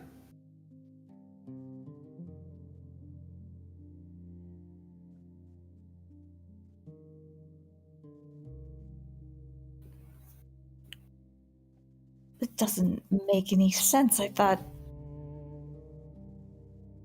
we died and then just we wake up in the street. I don't. And Leon Ray is here. You mean that wasn't a dream? I would have called it that, again, if I didn't feel the touch of the soul of the world.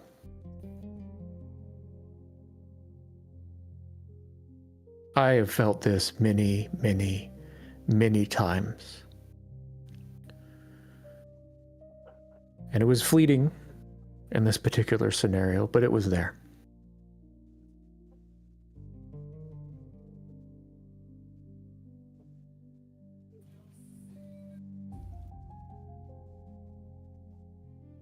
What was the point of that?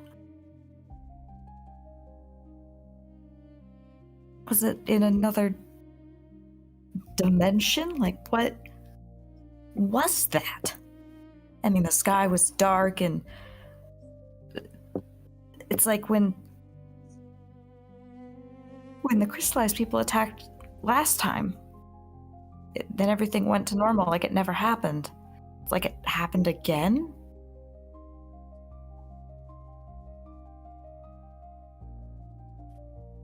Is it like a zone of like negative time, negative space?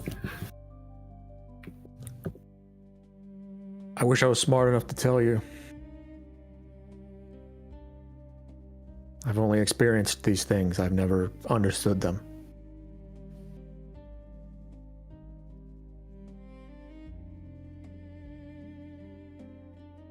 I don't know how it happened, what made all of that happen. But I was the last one up. And whoever he is or was, he made it sound like he was trying to teach us a lesson. Like, he said to me that there was so much more I needed to learn. He said that to me too. He told me I failed at something, that I failed to control. I'm not really sure what he means. Unless he's referring to something I had no possibility of controlling in the first place.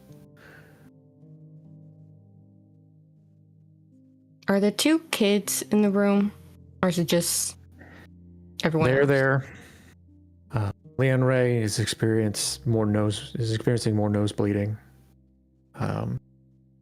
Romana's very panicked. She thought she was, saying she didn't do it, but we know in this case she didn't. So we'll need to comfort her and calm them down. But Leon Ray's resting in her bed at the moment. Iris is keeping an eye on her. But since Iris hadn't moved, that means that she never moved. He implied that it was Leon Ray's doing. That she is the danger, the real threat in all of this.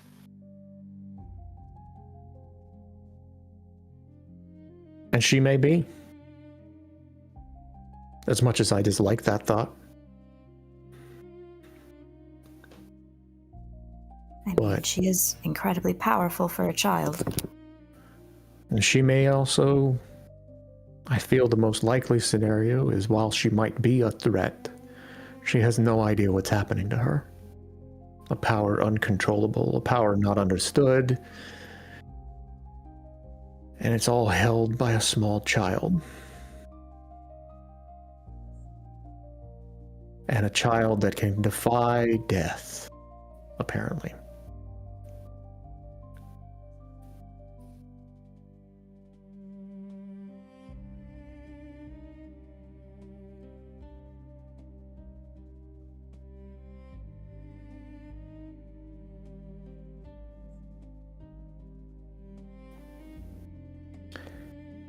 So that's what was happening, Beatrix, when you asked why we were sleeping in the streets. We were invited into another world and unceremoniously killed. Why would you go? I say invited. It was less of a, it wasn't really an invitation. We were forcefully sent there.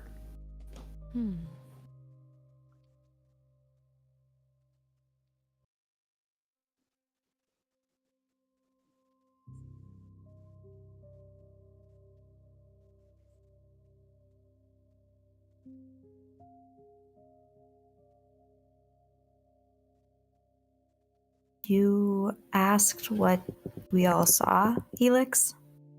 I did. It's a common tradition among those like myself. Although we don't ask it in these types of circumstances specifically. We ask it on the other side. Have you died a lot before? I have seen the river once and was denied passage, sent to somewhere else, and I have died. I have lost count how many times I have died. Although it's been some time since it's happened. Oh, wow. Well, that's a lot to process. Okay. Probably one of the reasons why I'm so calm. Right. Makes sense. That makes sense. Well, I saw my sister and I when we were really little playing in some of the fields on our farm. That's wonderful.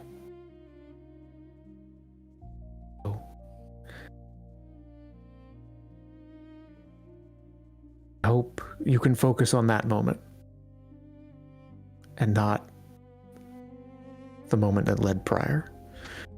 That's how we address this feeling. Focus on that and push everything else associated with that feeling,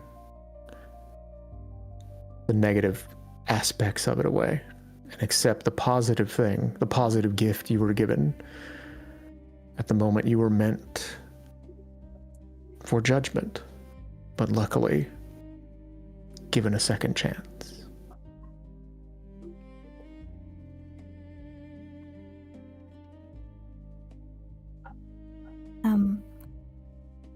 Bodhi, did you see anything?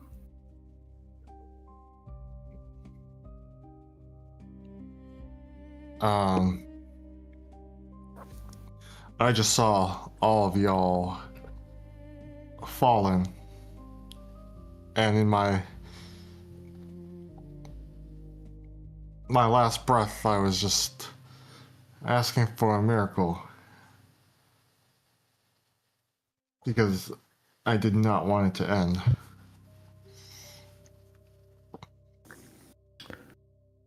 Well, then maybe you have someone blessed following you, because it seems like you got your miracle.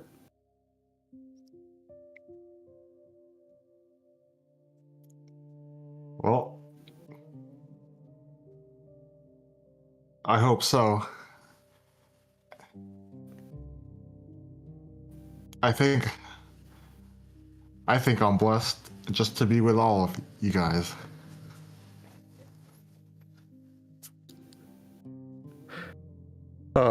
Helix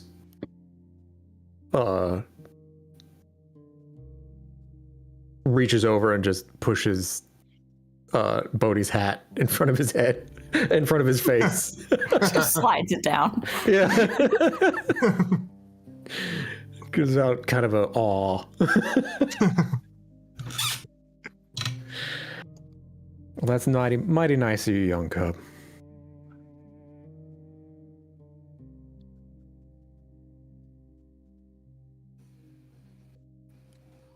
Bodhi, for a moment your pick goes warm and you swear you hear in your head, you hear yourself laughing very faintly. I study the pick, trying to figure out what's going on, like subtly, without causing too much of a scene in front of everybody. Yeah, as you inspect it, you do feel that it is warm to the touch, and it is also slightly pulsing. And just as quickly, your laughter fades from your mind, and the pick returns to normal. Huh. I kind of just nonchalantly strum Old Songbird with it to see if anything happens. To everyone else, I'm just like fiddling on my lute, but that's my intent. You begin strumming, and you hear sort of you hear an inner monologue, sort of in your voice. And it's sort of disembodied at first, but you can sort of put the words together in sort of this cacophony in your head.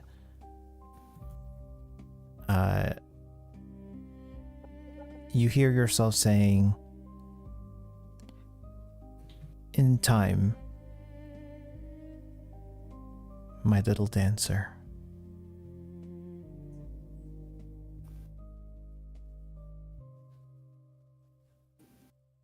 I am equal parts creeped out, but also intrigued.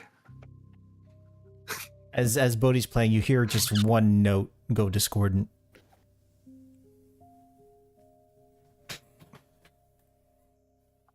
I just think in my head, like,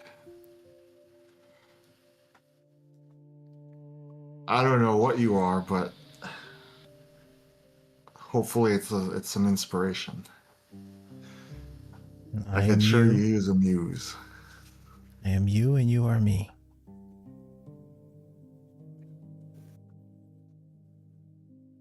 And this is your own voice echoing in your head.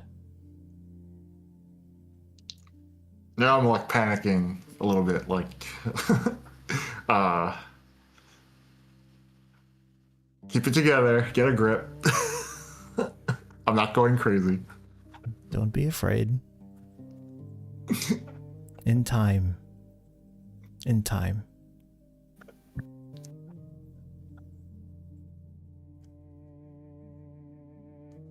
And then you hear yourself laughing within your head.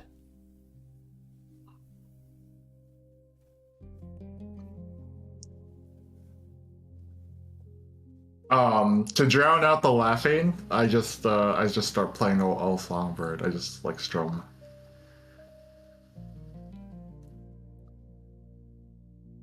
Bodhi's lute picks up tempo suddenly.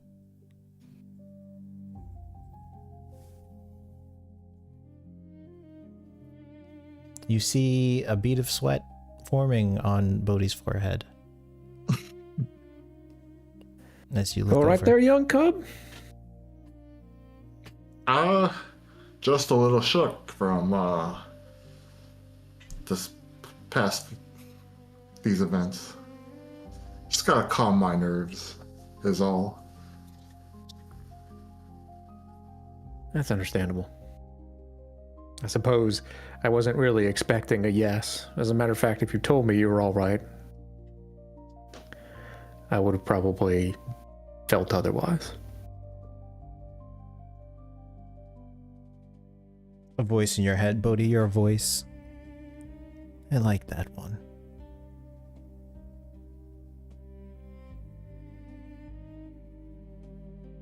I like them too. I'm just like saying it in my head back at it. I'm talking to myself. Go ahead and make just make a wisdom save. Against something they agree on? Oh God, don't agree with yourself. You think you're saying it in your head, but you say, I like him too, out loud. Oh, great. Oh no. Bodhi? Just thinking of some song lyrics is all.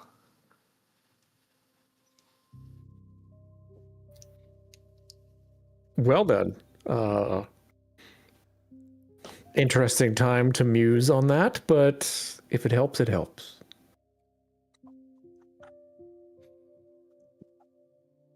It speaks again, your voice, Bodhi. The child. We must keep it safe.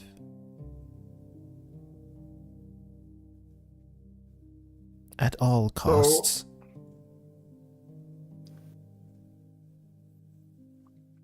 So what's our next plan?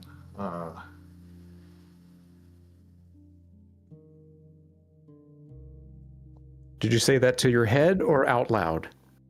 That was to everybody. Okay.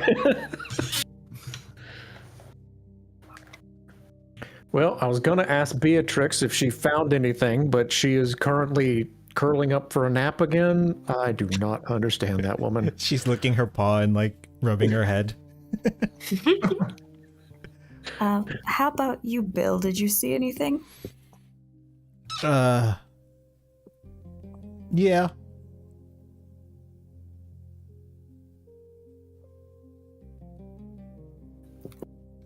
And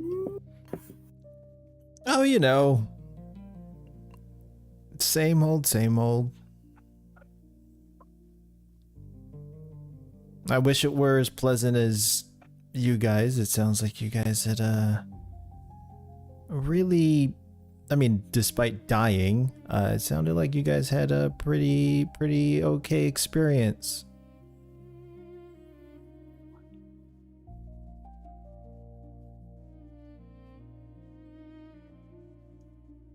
And what was your experience? You see that his face goes slightly paler than normal. And he's he has his head in his hand. Do you ever get that feeling, you know, that you're running, that you're being chased by something, but no matter how far you think you've run or how fast you think you're running, you don't seem to go anywhere, and whatever is chasing you just gets closer and closer? He's just nodding really fast. The time. Yeah, that's what I saw. Oh.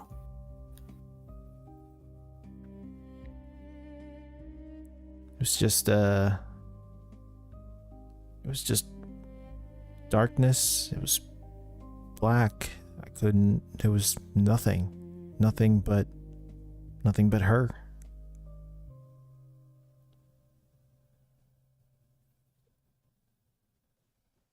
Nothing but her? Or it. I can't really tell at this point. Yeah, it's just been chasing me. And the next thing I knew, you guys were running up on me, and I thought it finally got me. And when I turned around, it was just you, Helix, and I couldn't be more happy. Who is her? Or what is her, if that's more correct? He just nods. It's what I've been hiding from. Let's just say. I can't really explain because I don't know. But that is the same thing that drove me to the city and drove me into hiding.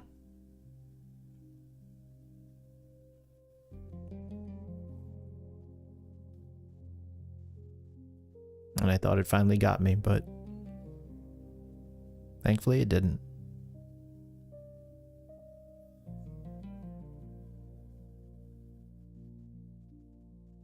Well, I'm glad it did. We don't know nothing. Obviously, we don't know anything about it, but I'm happy you're still here. You guys said that whoever that guy was with the eyes, you said he said something to you guys? Did he say something to you?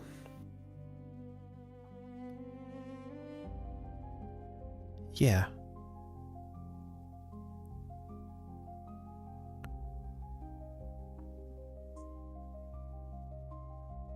And whatever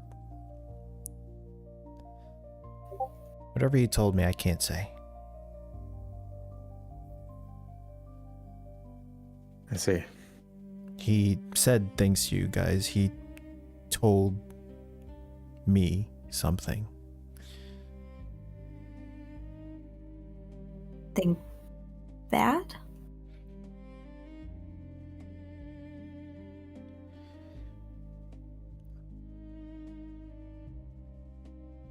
Yeah.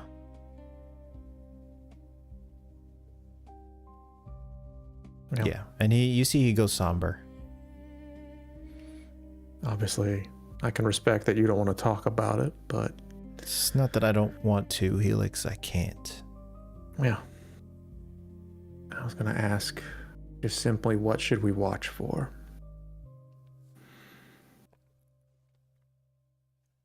He thinks for a moment. And then he just looks at Salonia.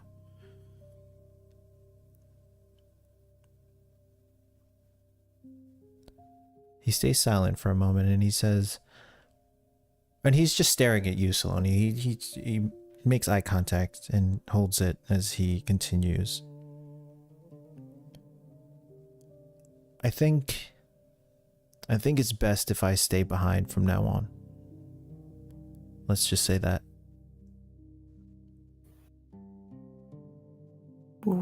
Why?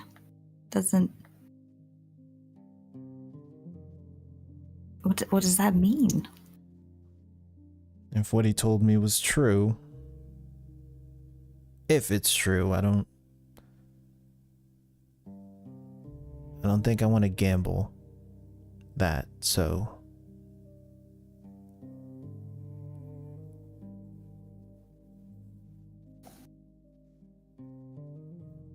And you can't tell us what that is?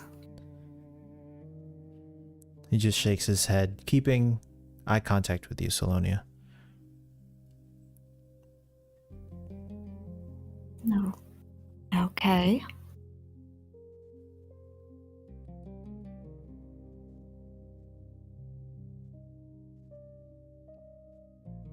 Whatever he is,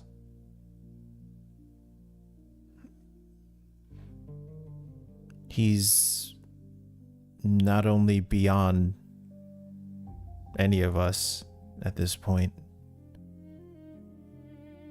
but he knows things.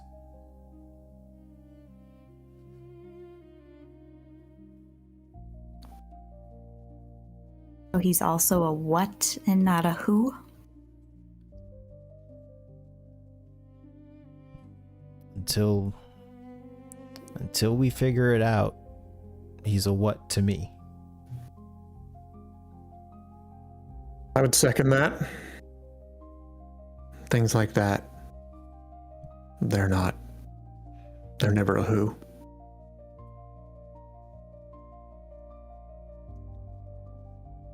But I think it's best if I just stay and keep an eye on the kids. What I can say is what he told me had nothing to do with the girl.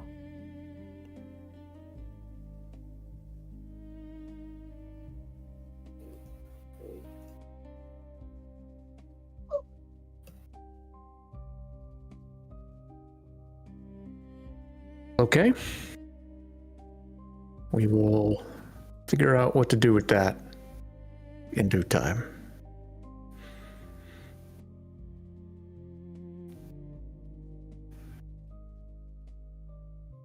Are we still keeping them here, or We're definitely not letting them wander around aimlessly. well, you guys said that you had a spot that's not here, that's not connected to, and then he just motions to everybody in the room. Yep. We do have an option. You said there was an old lady. Yes. But then our conversation with Farah seemed to indicate that they were potentially a threat. Oh.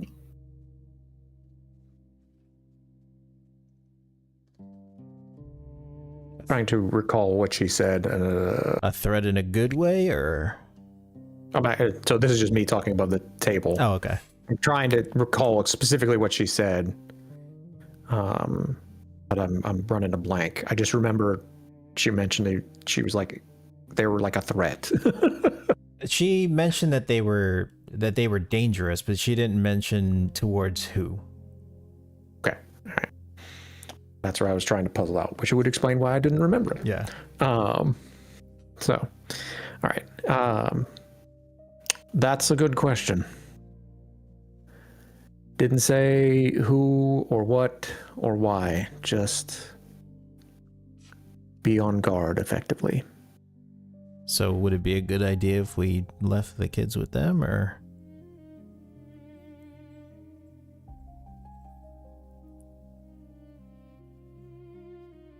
I don't know at this point.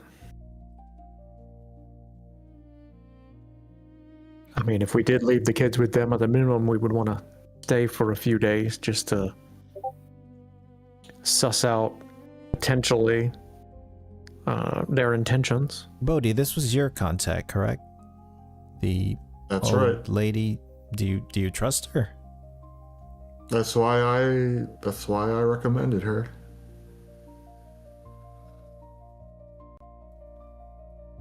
I think she's got the smarts to and the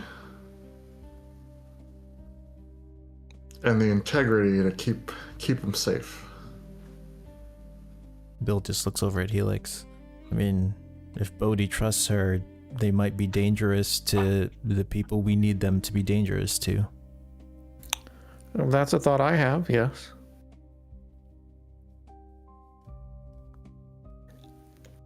But I do think it's worth paying attention.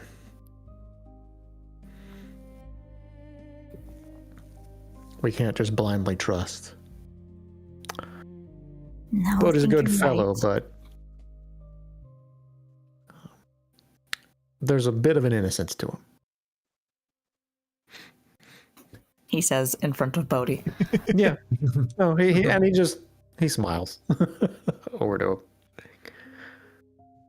You hear There is chuckling. that. You hear chuckling in your head, Bodhi. You hear yourself chuckling. Almost at the same time you're chuckling to yourself at Helix's comment. There's two chuckles going on in your head, and they're both your voice. You have an Oh my God. echo. I'm like Sid Barrett or Brian Wilson now.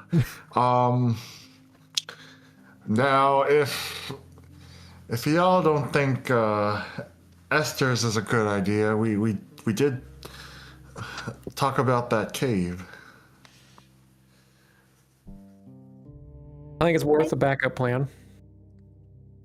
I still am against the cave. Well, I Beatrix, help me with this. They want to go kill a bunch of displacer beasts and hide the kid in a cave, but I don't... Displacer beasts are an endangered species. We can't hurt them. They're my favorite big cat. Kill cat? Who? What? No. See? I did offer that y'all can find another way to get rid of the beasts. We don't have to kill them. Yes, but it's a backup plan, so we don't worry about it until we need it. So you want in a panic to go try to address the cave with displacer beasts while we're potentially on the run from who knows what. Cats are not always so aggressive. It's just how you speak to them. Which is why I'm saying, if y'all have another means to address this, we talked about, for instance, trying to find a way for Bodhi to communicate with animals through song, because I've seen it before. We could try that path. We're still looking into it. I know, which is why we can try to work that. Beatrix, do you have any options on your side to maybe potentially peacefully remove these creatures? I am of a feline species. I'm not scared of dealing with big cats. These are kind of your above average big cat. Yeah, but there's no reason to kill them. All cats are bigger, greater species.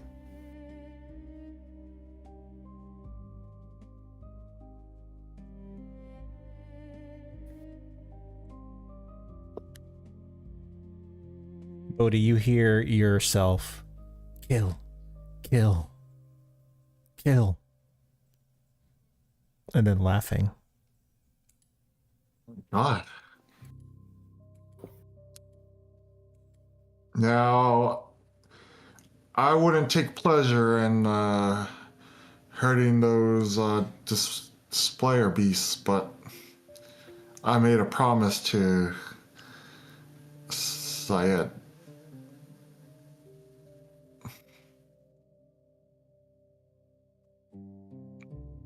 And I hope to fulfill that promise and avenge his death. And I happen to agree. I am generally not keen on the idea of those creatures being around so close to a village.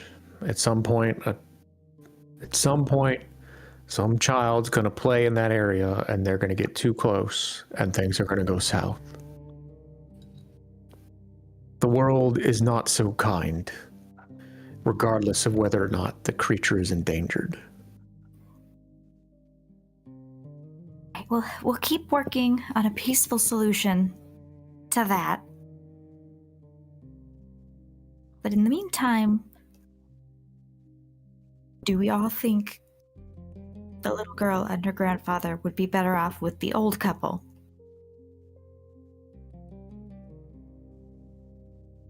It's worth a shot.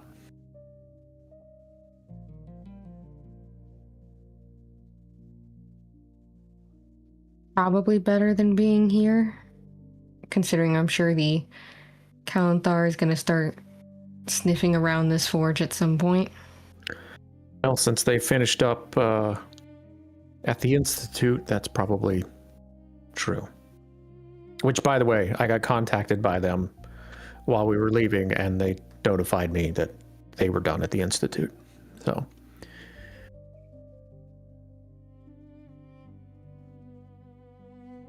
Okay, yeah. Should probably try to move them sooner rather than later.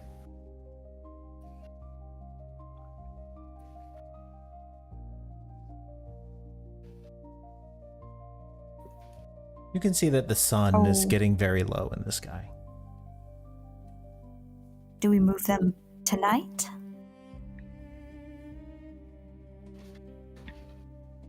If we're talking about moving them, then cover of night's going to be best. We can't really move them through the day. There's too many people in the streets.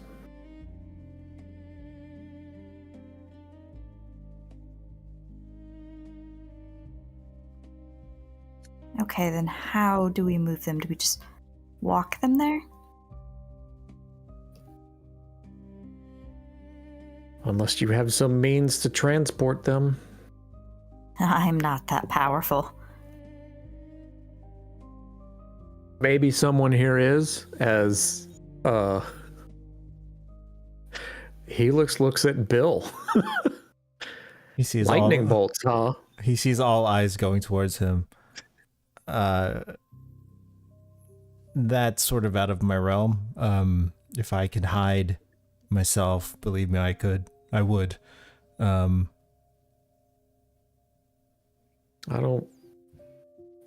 I just need them to be moved. If I could move myself the way you're asking, I would. I wouldn't be walking everywhere. All right.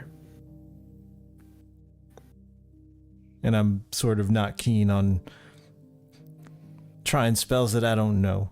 Things seem to not go as planned. And then he just looks at Salonia. And there are certain components. Why do you keep looking at me? Well, you're a wizard, no? Yes. You know that you have to cast spells a certain way, and if you do it wrong, things go wrong. I mean, yes, I know that, but why do you just keep looking? Well, I thought we were sort of kindred spirits of the cut from the same cloth. I'm sorry, I didn't mean anything by it. Okay, I was confused. But yeah, I could try, but we probably wouldn't like the outcome.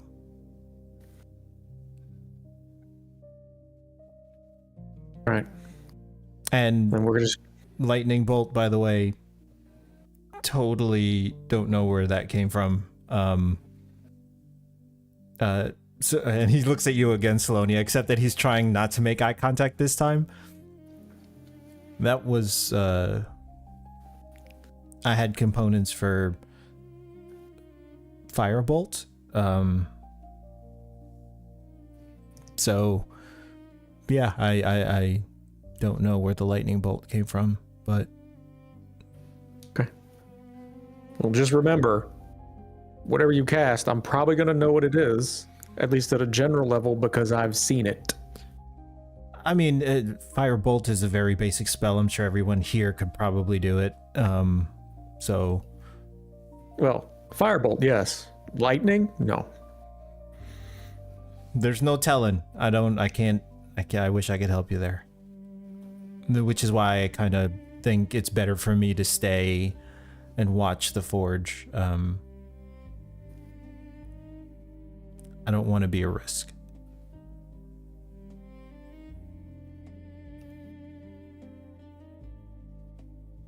All right.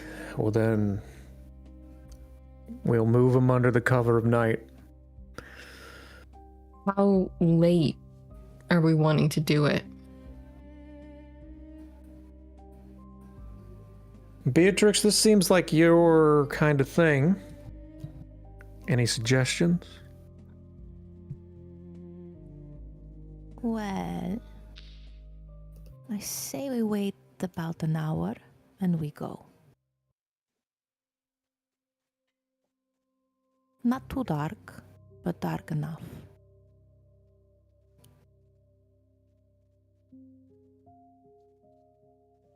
Anything we should do to prep the kids? Keep them quiet. And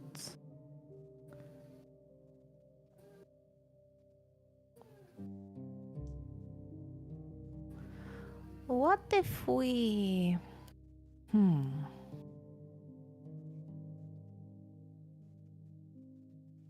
What if we put him to sleep?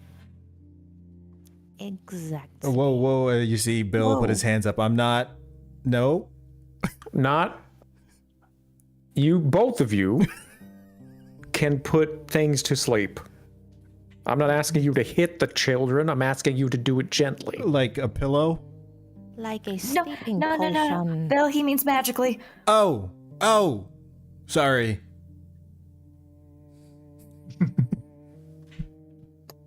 You wrap the child, make it look like it's sleeping, and then we carry it back to the old ones.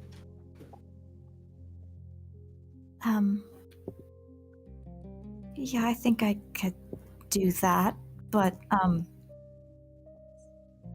Navina?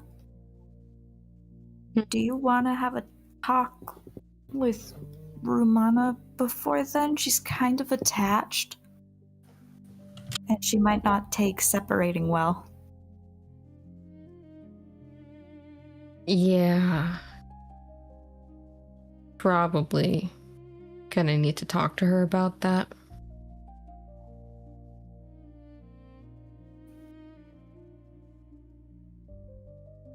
I know what you can tell her. Just tell her if she comes with you, you die. So it's better she doesn't come with you because she won't die. You don't speak to children much, do you? No, why? You don't tell children that. Yeah. Well,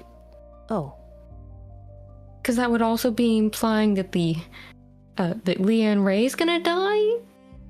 she may if she comes with us, so maybe tell her that. Thank you for the advice. I think I might go in a different direction, but thank you. Sure, if you need me to talk to the children, I can try, but... I think I'll take a whack at it first. Sure.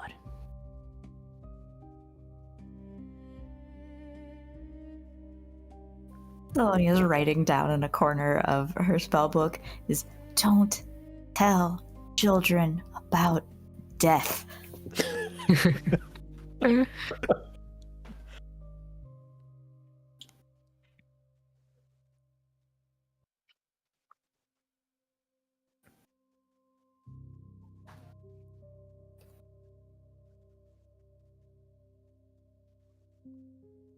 So you guys wait for the sun to set just a little bit further, taking Beatrix's advice. And the sun is just barely over the horizon. The sky is darkening, but it still has its oranges and purples.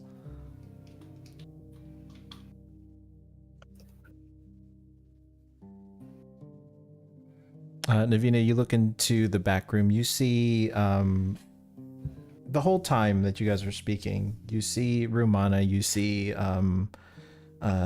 Saroon, both just knelt over Leanne Ray. You see Saroon just sort of rubbing her arm, and you see Rumana distraught,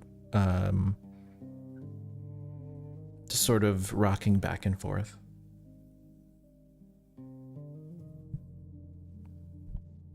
Rumana, sweetie, can I speak with you for a moment? She wipes a tear from her face and she just nods at you, and then she looks back at Leanne Ray. Is she gonna be okay? She needs some time to rest. Navina, I swear I didn't ask her to do anything. I know.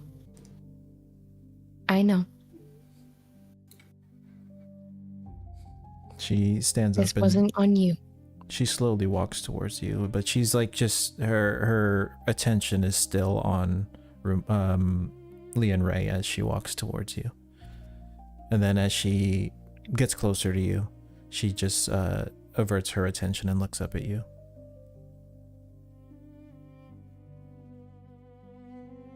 We just need to have a quick chat Okay? Okay. Why don't we go upstairs for just a little bit? She just looks back at Rumana. I mean, she looks back at Lee and Ray. And then she looks back at you and nods. And she sort of grabs your sleeve. Avina will very gently readjust so that she's holding her hand. And then she'll start guiding her upstairs.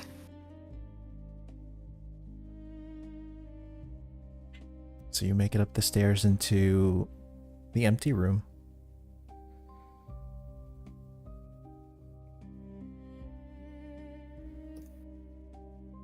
Rumana, I know that there is a lot about this situation that we haven't told you, and probably a lot that is very confusing.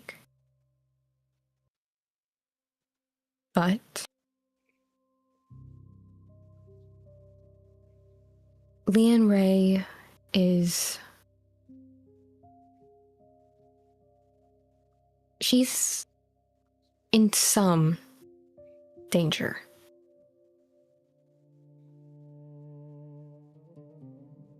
You've seen... She just nods. You can see tears welling up still. You've seen how powerful she is. What she can do.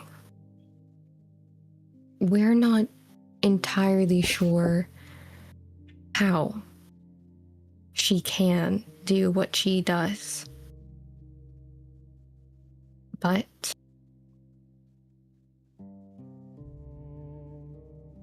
you do know that we brought her from the desert. When we did that, we were technically breaking a few rules. We weren't supposed to bring her here, but we did anyway. And to keep her safe from people that are either actively searching for her because they know who she is and what she can do, or the people that know that we broke a few rules, we need to move her away from the forge.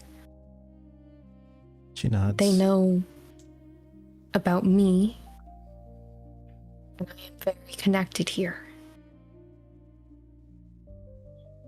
So we're going to be moving Leanne Ray and her grandfather to a different space, away from here, so that we can hide them.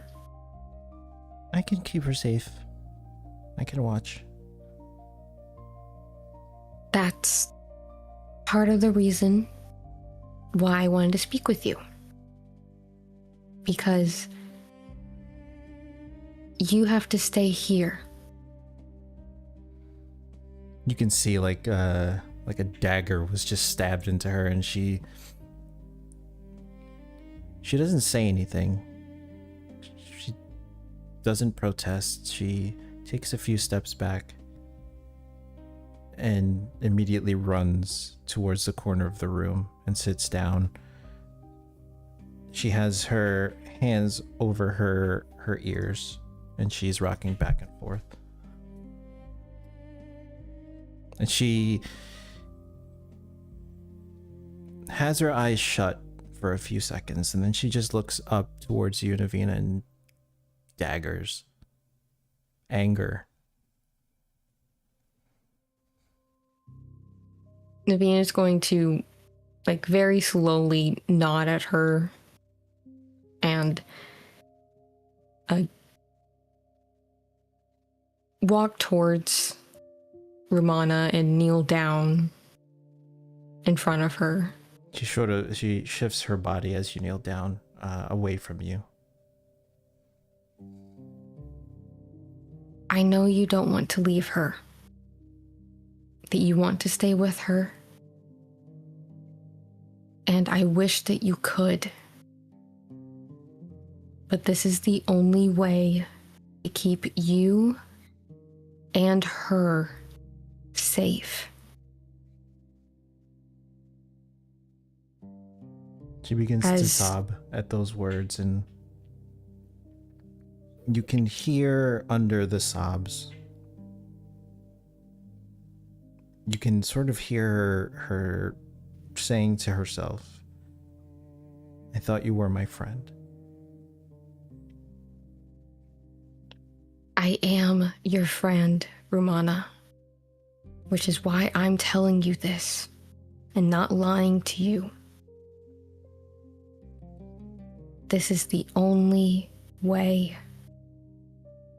They know that you're here. The orphanage knows. The people wanting to find Lee and Ray ask around. They can easily find out that we have you. And if they come here to the forge and you're not here, they'll know. They'll find some way to find you, and they'll find her because of it. She continues to sob.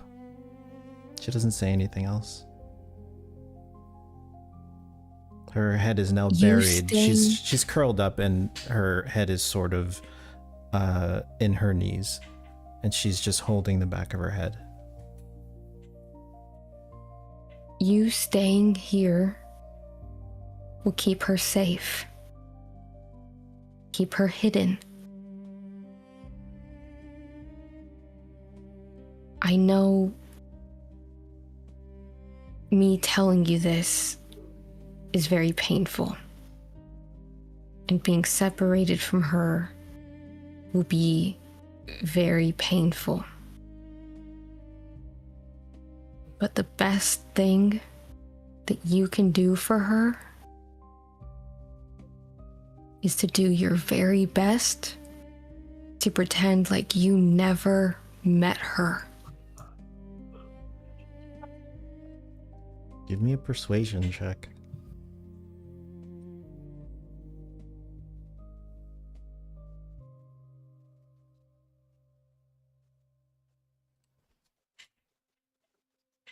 After a few moments, she continues to sob after hearing those words, and she peeks out of her shell, and she just narrows her eyes at you, and she shakes her head. Not in disagreement, but in disappointment. And then she continues. She buries her head in her knees again, and she just stays in the corner. She doesn't say another word. I'm sorry. I wish I had a better way, but I don't. We don't. This is the only option. But I'm trying, Rumana. Trying to make things better. It's going to take time, which I hate. But it is going to take time. If everything goes like we want it to, if we're careful, and we do what we need to, then you'll get to see her again. Hopefully sooner rather than later.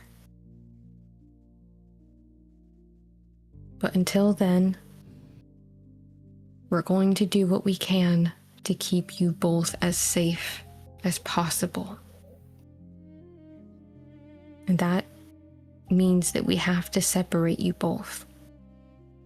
That you need to stay here, and she and her grandfather need to go into hiding elsewhere. Her sobbing subsides, slightly, and she's now in that sort of trying to catch her breath state of crying. But she doesn't look at you again.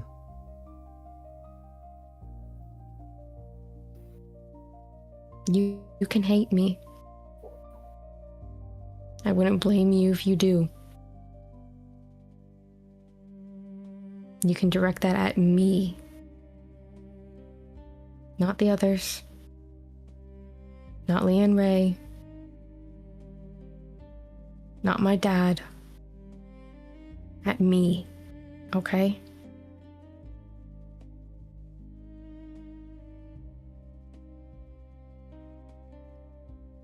I can give you some time to yourself if you needed it up here.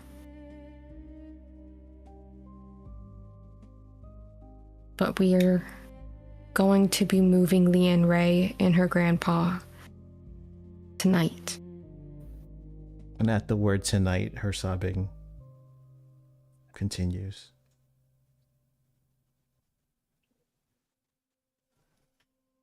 I'm sure you'll want to try and say goodbye. I don't know if Leanne Ray will be awake by then. But you can write her something if she's not. And we can read it to her when she wakes up. She looks over, still sobbing, still trying to catch her breath, and she wipes her nose and just narrows her vision at you.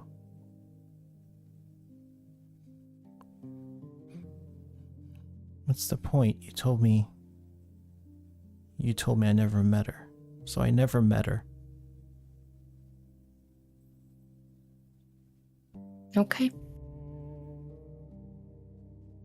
You don't have to start that yet if you don't want to. But if you do, you can. She just curls up further into a ball, and she positions her body now almost her back towards you, and she's almost facing the corner of the room.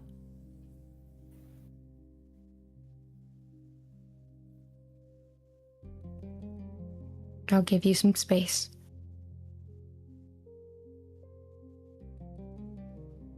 And then Navina will slowly get up and leave the room, quietly close the door behind her.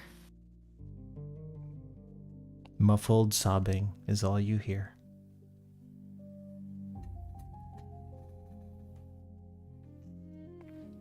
She'll briefly pop back into her room. Into Navina's room, not the room that Ruman is in. It's just one big ass room. There's 2 beds in there. No, I thought she was in the spare room, not Navina's room. Okay. So there's two rooms up there. She'll sort of like dig through some of the different better wooden carving she's made over the years, and she'll pull out what looks like a very like fierce lion. Oh, you have one of those, but you gave Salonia the shit one? That was the shit one she chose. This is from her stash. And she'll go back out and just leave it in front of the door of the spare room before she goes downstairs to rejoin the group.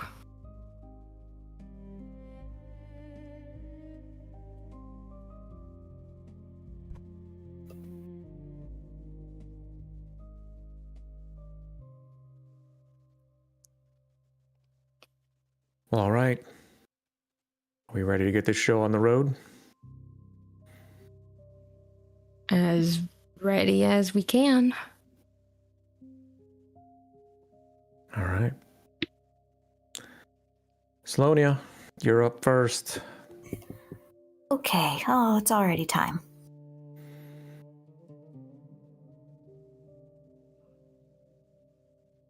Okay. just be back in a second then, I guess.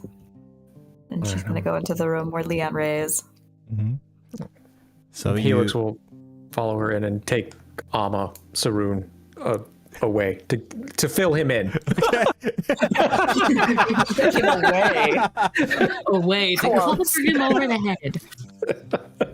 You see, as you guys cross the threshold, he turns his head not towards you, but to the sound of you crossing, and he lets you pick him up, and there's no resistance. He just sort of follows you.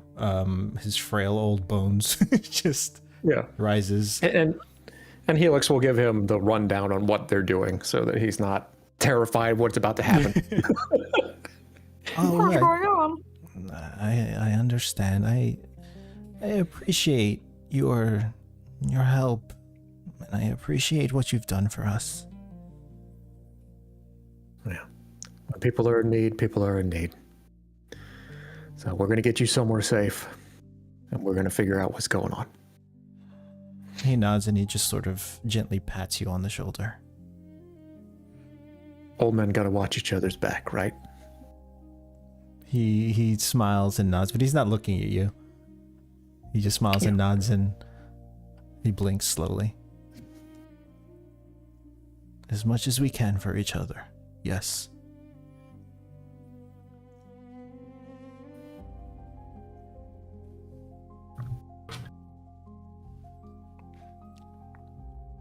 I think Salonia's up.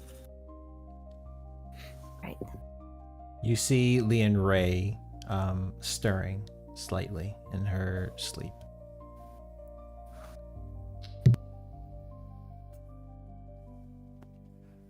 Thelonia's just gonna quietly say, I'm sorry. This might be scary and new, but it's for the best, we think. Just go back to sleep, and she'll cast sleep on her. But that's a wisdom saving throw, 13. No resistance, automatic fail. You can see that her breathing becomes slower than normal. You can see that her eyes aren't flicking as much under her eyelids.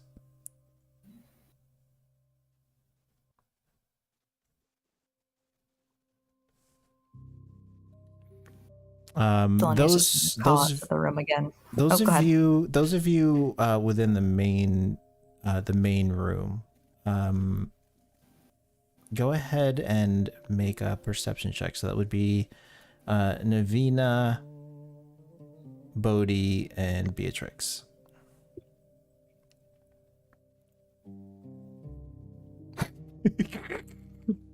Well, wow. In order. 5. I'm gonna roll for Bill. 17 for Bill.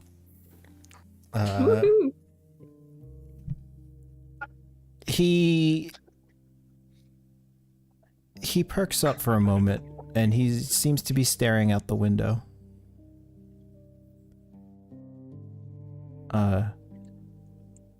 Guys? What? The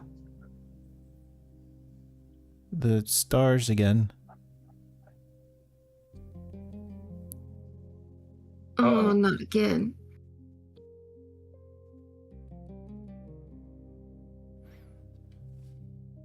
And as you take a look outside, you see the stars blinking. This time you see the stars blinking in the pattern of short, long, short. And if you go into the notes section under Salonia's research, you can find the Norse code.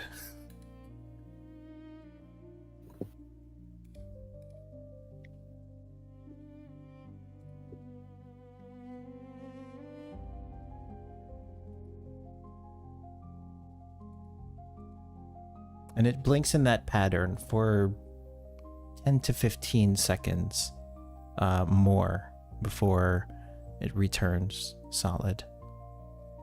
Normal night sky.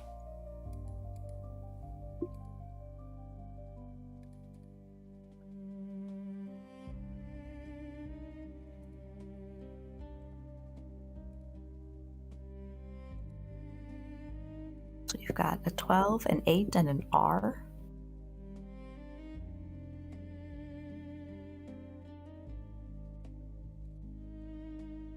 Thought it was 5. Oh, excuse me, 5.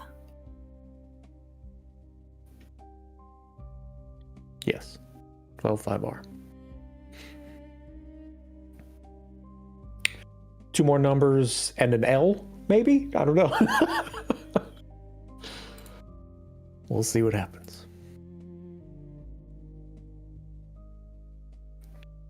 So how many do you have in total? 3. We've got a 12, a 5, and an R. You should have one more.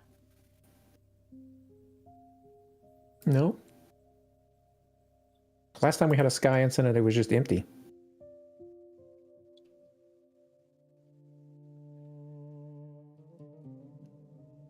Make a history check, all of you.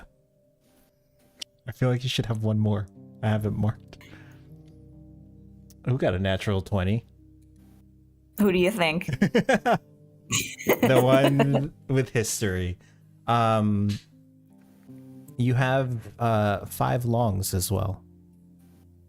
5 longs as well. Okay.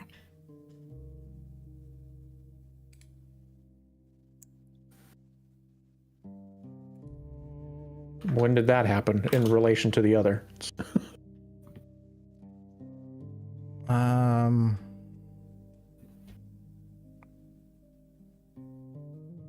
That was probably, hold on. That was, wait, so you just got the R. 12 and 5 you got from, one of them was from Salonia's thing.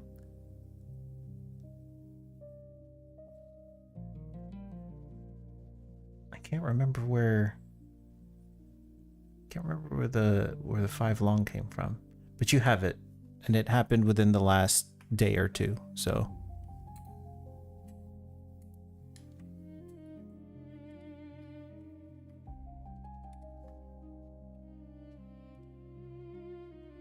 you should have 4 now, 4 total. Mm-hmm. Yep. So 12, 5, 0, and R.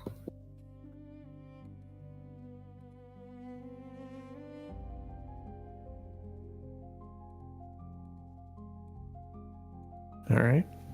Well, I'm assuming we all regather now that she's asleep. Yep. All right. Who's gonna guide Saroon out through the streets? I'll carry Ban Ray. Bodhi, do you want to guide him? Sure. She quietly says to Bodhi so he can't overhear. You seem to have, an ability to talk to old people and they like you.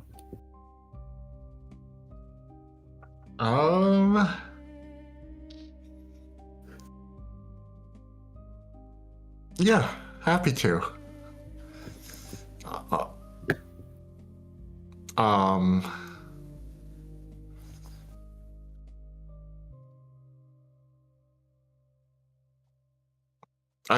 I go, I walk up to her, or, why can't I remember his name? Saroon. Yeah, the old man. Oh, right, okay. And I say, are you ready to go, young man? He chuckles to himself And he's... yes, I'm ready, my boy. All right. Promise me you'll protect me if anything dangerous happens. And I wink. He can't see that. He's blind. Oh yeah. Shit. Joe, you would do that and then realize. Yeah.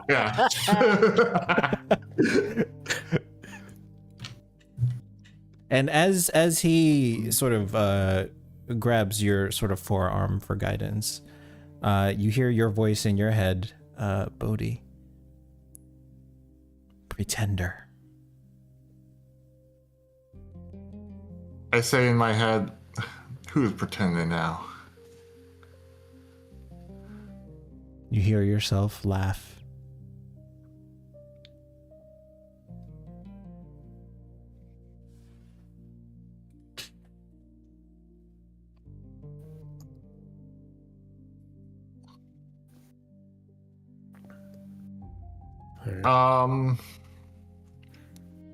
I'll do an insight check on myself. the old guy. Go ahead.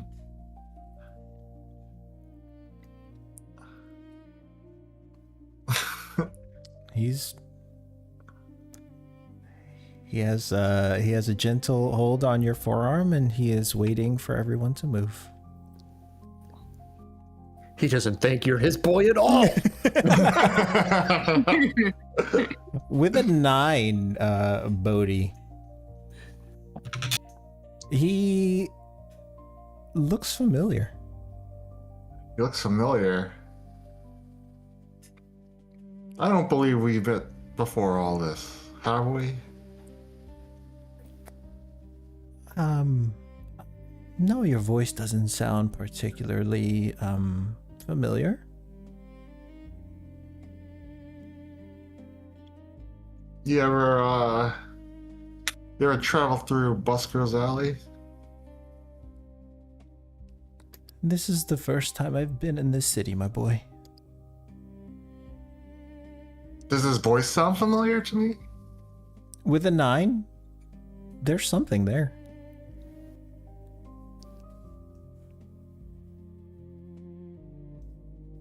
Now, I hope you don't mind. I like to sing when I travel. Would you do me the honor of singing a duet with me? Oh, you wouldn't want me to sing, my boy. It's not one of my stronger suits.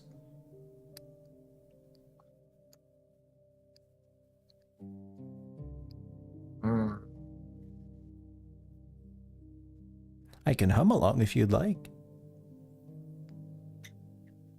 That's a start. I don't very much know lyrics. I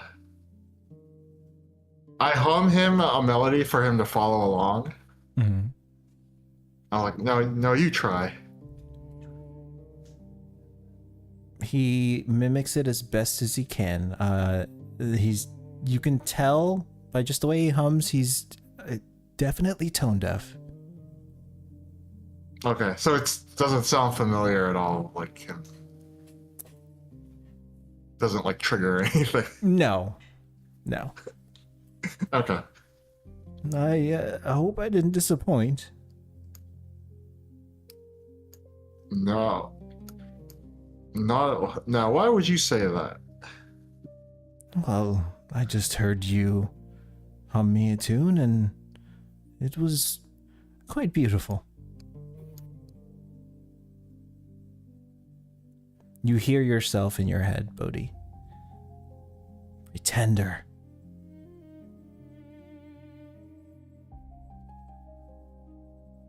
And I ask the voice, who's pretending now?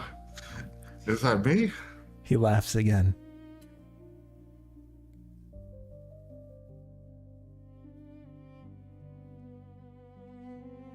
I just like shake it off. Shake my head, try to shake it off, and I'm just like, I just start leading him. Okay. And he continues to hum in a very tone-deaf manner as you begin walking. I just give everyone a thumbs up, and I guess we're going to Esther's first. I think that's the plan. I don't know if we. Okay, yeah. Yeah. So Helix will emerge with Leanne Ray, all wrapped up in a blanket, but currently resting on his forearm and over his shoulder. A child, the rather familiar picture of a adult carrying a flopped over unconscious child. At night, it's clearly past their bedtime. Yes, exactly. It's that image. Her just arm is just dangling. It's the most comfortable sleep you've ever had as a child. Exactly. And I don't know if Warforge have nerve endings, but your shoulder is moist. and Helix will just be like, yeah, this is familiar. I've done this For before. multiple generations. Yeah. The number of diapers I've changed. So as he reemerges, like, all right, Beatrix, you're up. We need to stay in the shadows. Follow me. Then she'll quickly walk through the front door. Go ahead and make your stealth check. Let's see. Is she stealthy? Hope so. Why isn't it going? Your things have not been reporting in the... Yeah, what the hell? Okay, because wait, I also did a history check before. Hold on, let me... Yeah, I saw you got like an 18 on something, and it just never showed up. I saw the dice. I didn't see it on the log, though. Okay, there... 7. 7. She's not very stealthy. So as you begin following Beatrix, this is going to be a group stealth check. You will be making it with a disadvantage.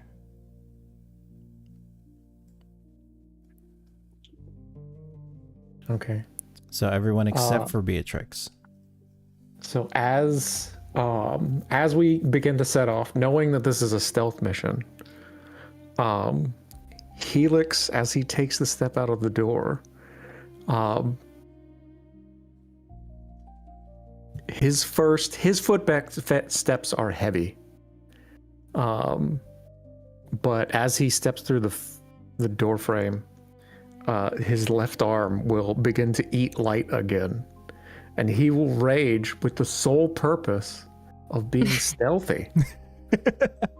I will be quiet. Quiet anger. Noise makes me angry. Yes. I love that. All right, so you'll just be rolling straight. Everybody else with I'll disadvantage. just be rolling straight. Yep. So there is 5 of you. So there's actually 4 of you rolling now. So you're gonna need 3 successes. I would say Salonia would have disadvantage anyway because she's concentrating on the sleep spell. True. And Helix's first step is literally nothing. Oh boy. Navina falls out of the door. It's a natural one. And Oh Bodhi? no. You can see Beatrix as you're following her. She's clearly under the street lamps. Just walking normally. Bodhi, go ahead and make your stealth at disadvantage. No, disadvantage. I mean, that makes sense technically. When you're sneaking, you don't want to look like you're sneaking. Yeah. That's suspicious. You want to act normal.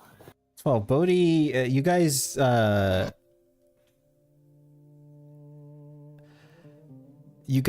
lose Bodhi's footsteps behind you.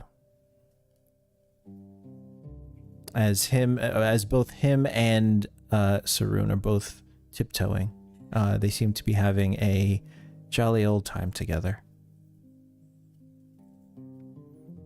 And you continue through the upper city, down to the lower city, staying within the shadows as best as Beatrix can lead you, which is not very well.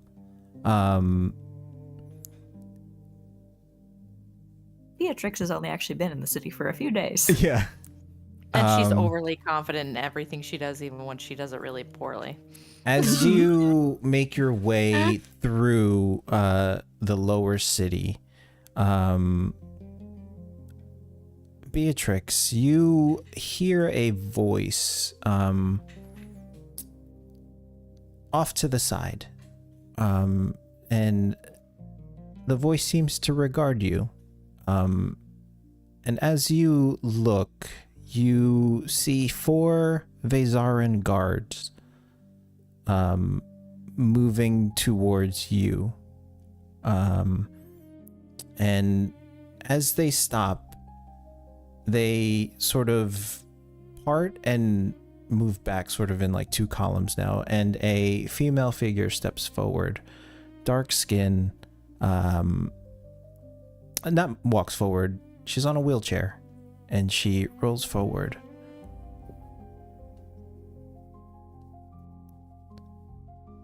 Your Highness.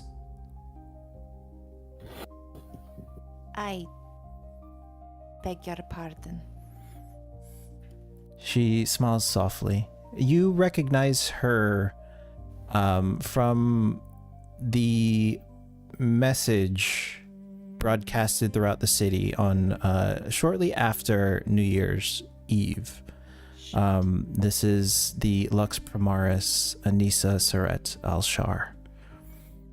To whom does Al-Miraj owe the pleasure of House Amaranth? Excuse me, House Blackadder, is it, or... Yes. To what do I owe the pleasure? Well, we are currently on tour, speaking to the families affected by the Veil Storm. It is strange that I find you here. I haven't heard from Council Yeager and Lady Olivine in quite some time. It has been quiet since the new banners were raised. The new banners? Yes. And what do you mean by that? And she looks at you and she cocks her head. Are you not aware? The Blackadder banner flies over Amaranth. She is your father, is it not?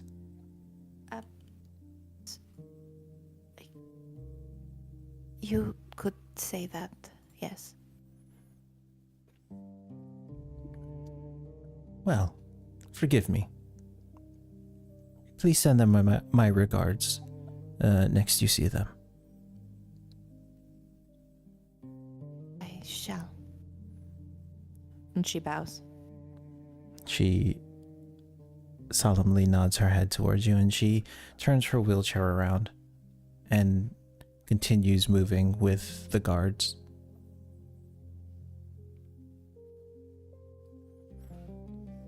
You all saw this happen. You were a few sort of paces behind Beatrix. Could we hear the conversation? Yeah, they were speaking clearly. Sonia's just gonna kind of hiss under her breath to Navina. Did you say Highness? I think she did. What? Did you know that? Highness of what? Don't know.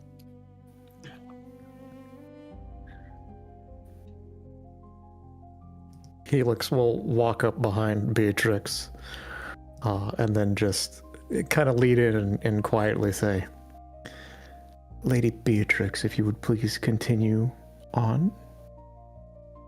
Do not call me that. And she'll walk forward.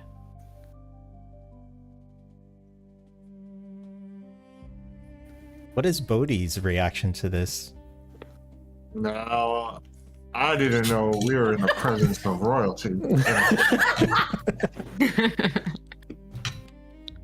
Saroon, royalty? Who's royalty?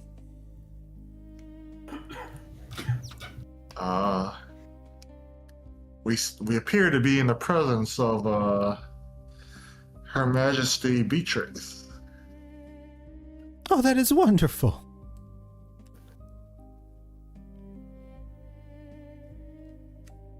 And what is Bodhi's reaction to seeing the Lux Primaris? You can see him blushing.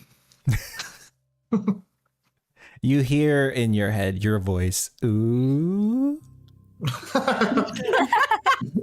Bodhi at himself.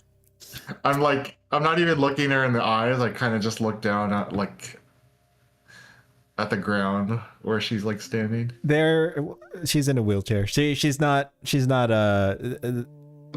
aside from regarding Beatrix, her and her guards keep moving down the street. They don't pay your party any mind. Oh, okay. They don't seem to notice your party. So she's just wheeling off 4 guards flanking her, and they continue moving down the street. Mm. Now, the voice in your head that said, ooh, you don't know if that was you or the voice.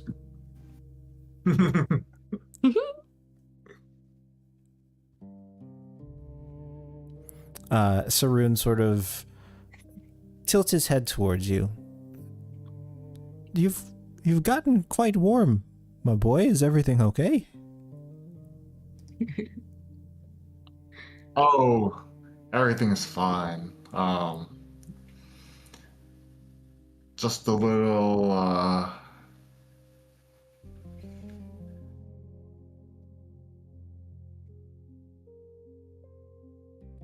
getting a little warm from the cardio. I understand. We're in the presence of royalty, apparently. Exactly. Now, my boy, I'm sure if you just go to her and tell you how you feel, she'll warm up. And he sort of just pats you on the forearm. And he's clearly motioning to Beatrix. She sounds very sweet.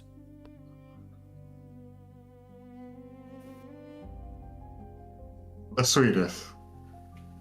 I just I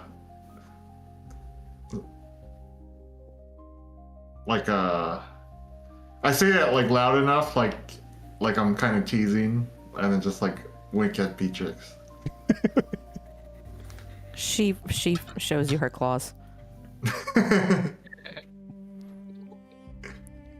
Saroon hears the extension of the claws. Ah, Bodhi. Wait, that's in my head, or No, this is Saroon speaking. This is the old man. Oh. Also, how did he know to gesture to Beatrix? He's blind. He can hear her. True. He's a pretender. He can see. He has blind fighting. Or blind vision. He continues to pat you on the forearm. No, you wouldn't want someone like that to get away. So, shoot your shot and see what happens. In due time, friend. In due time. That's how my wife and I met. She hated me at first, but through determination and perseverance, I was able to woo her, and happily ever after, so they say.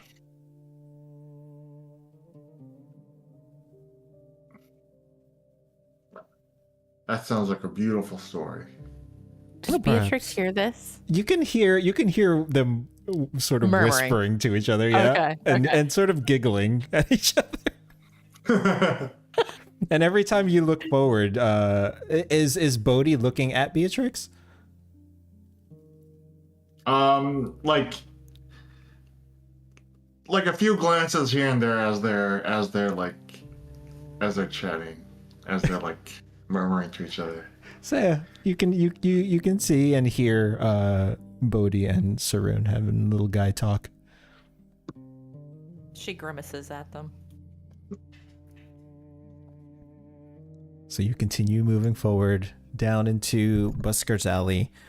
Even at this time of night, it's very lively. Music, the smell of food, the sound of spoken word and poetry fill the air. Children whose bedtime it's way past continue to run down the streets playing. And you eventually make it to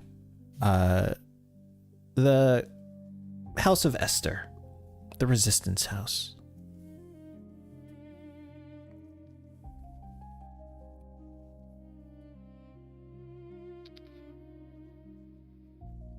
Bodhi, I think you're up. I knock on the door in a very distinct rhythm. A few moments go by and the door cracks open and you see Esther peeking through the crack of the door. Oh, Bodhi, it's so good to see you. And then she takes notice of Saroon. And who is this? Aren't you a sight for sore eyes? Oh, Bodhi. Ever the charmer. Yeah. Now, Miss Esther, I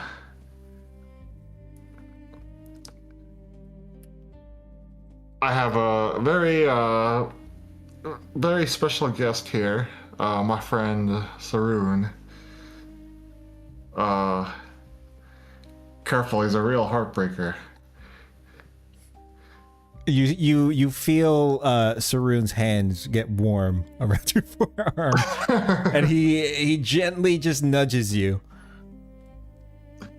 Now, Saroon, make sure you're on your best behavior now. He's or speechless. Else, the Mr. might not take too kindly. Bodhi, that is something you should have no worry of. You hear Esther, shame. And she opens the door further and she steps out of the way to let your party in. All right. Well, it's very good to see all of you again.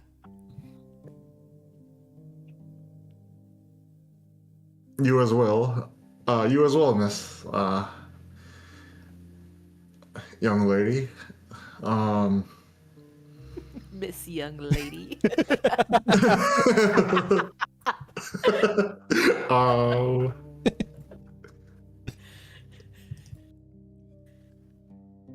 Is it alright if I take Saroon here to his room and get him all settled? Oh, of course. It is on the 3rd floor. First door on the right. And then so I'll start taking him there. Saroon follows and he says, why thank you, my dear. My pleasure. And you make your way upstairs. The rest of you begin piling in into this abode, and she regards each of you with a nod and a welcome smile.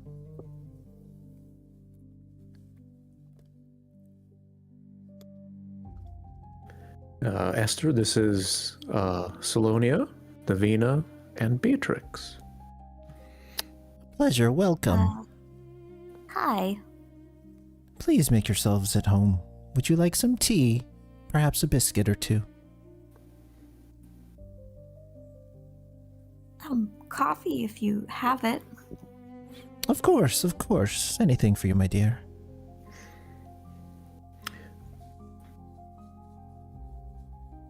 And she takes notice of the child in your arms. Ah, and who is this? Is this who we're hiding? This would be her. And he does give a little bit of a hush, symbol. And she just puts her hands up. Oh, I'm sorry. Yes. This is her. And, well, we'll see what happens. Of course, if you would like to get her settled in, she can stay in the same room as the old man, Saru. Very well. I will place her in there. And Helix heads on up. And she turns and motions the rest of you to sit on these quite elegant velvet couches. And she moves into the kitchen very spryly and comes back a short time after with a cup of coffee, some biscuits. You see there's some hummus and some pita bread as well. And she places these sort of small hors d'oeuvres on the coffee table in front of you, Beatrix, Salonia, and Navina. Don't be shy. If you would like any more, just let me know. Oh, thank you very much. I need this. And she smiles warmly. Bodhi and Helix, you make your way to the third floor. First door on the right. And Bodhi, as you open the door, you come into a room that is very gaudy, there's a lot of gold trim. There is a very large bed in the center, sort of with a canopy. So it's, 4 poles and sort of a very colorful silk canopy around the bed. There's also a smaller bed on the side across the room. And as you look around, you see strange sculptures on what looks to be a dresser of some sort. You also see a mirror above the bed. And around, you can see other strange knickknacks. Handcuffs? But why are they fuzzy? Oh, God. There's a child staying in this room. Yeah, if you would turn around, Helix is just standing in the doorway, and you could see a very displeased face. You could see my face is red from all this stuff.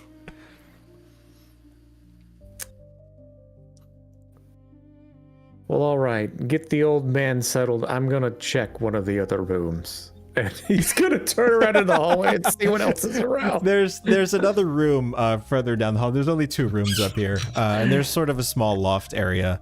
And as you go to the other room, it's, in comparison to what you just walked out of, it's very plain. It looks more welcoming to a child. There's sort of bright wallpaper on the wall, splashes of color all over the room. You see a small wooden rocking horse in the corner, and some wooden blocks with letters on them, letters and numbers.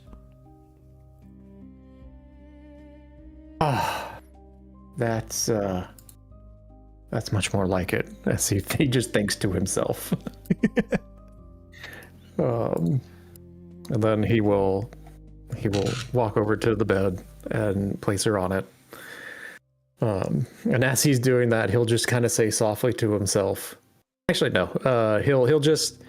He'll lay her down, then head back out to the other room.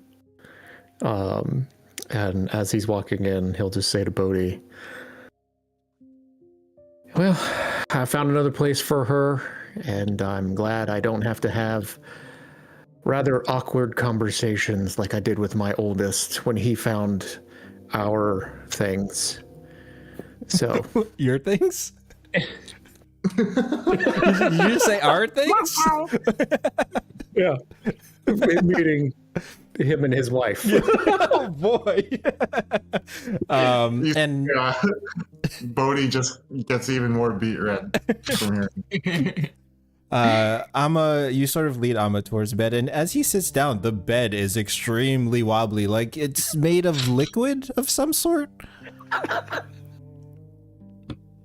And you hear him sort of gasp in surprise. Oh, what is this? Bad ideas. That's what those are. I've never understood why anybody bought one of those ever. And he sort of just lightly bounces on it. Oh, this is wonderful. We didn't have anything like this out in the desert. Yeah, they're great. They're great for a little bit, but eventually they overstay their welcome. Ah, I see. Well, I guess for now I will enjoy it before it becomes unwelcome. And he sort of just splays out. He leans back and just splays out, and you can see that he's quite comfortable and enjoying himself. Being from the desert, he hasn't seen luxury like this. As the waves ripple through the bed, he's just moving. Yeah, and as he's moving, there seems to be some sort of item on the bed that sort of rolls towards him and sort of taps him on the shoulder, and he, oh, what's this? And he picks it up. It's dirty.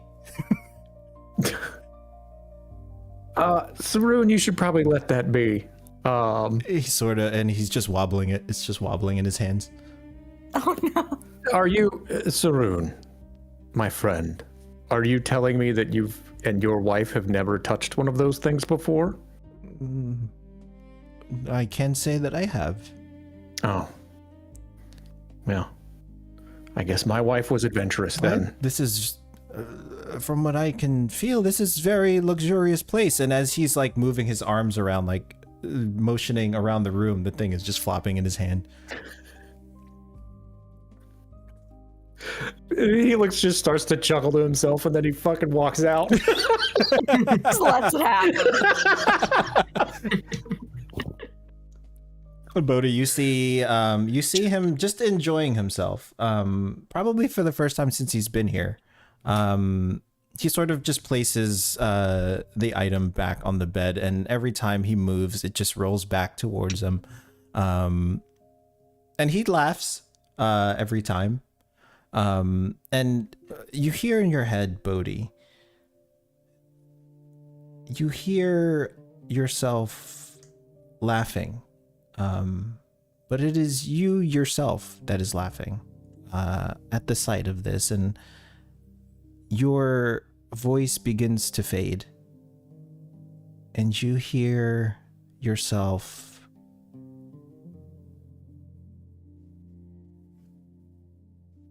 she will kill us all.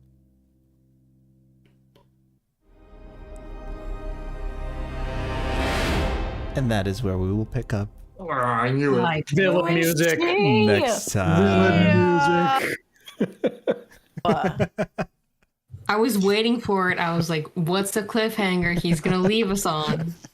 We love a Holy cliffhanger. shit. Damn. Damn. Oh, fucking boy. Shit. What have you done this time? What have you done?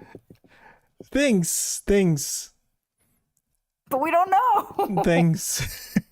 Too many things. I always forget to play this at the end. It's so cool. It is awesome. So the combat that we woke up from.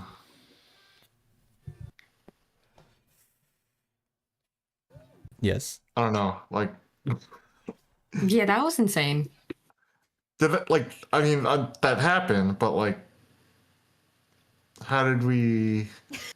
That Come did out of happen. I don't know. Damn, Daniel. I mean, Like, I know. You think you're gonna get an answer? I know. Kai came in and it was like 76 damage. Yeah, I was I like, know, she's what? just like, wait.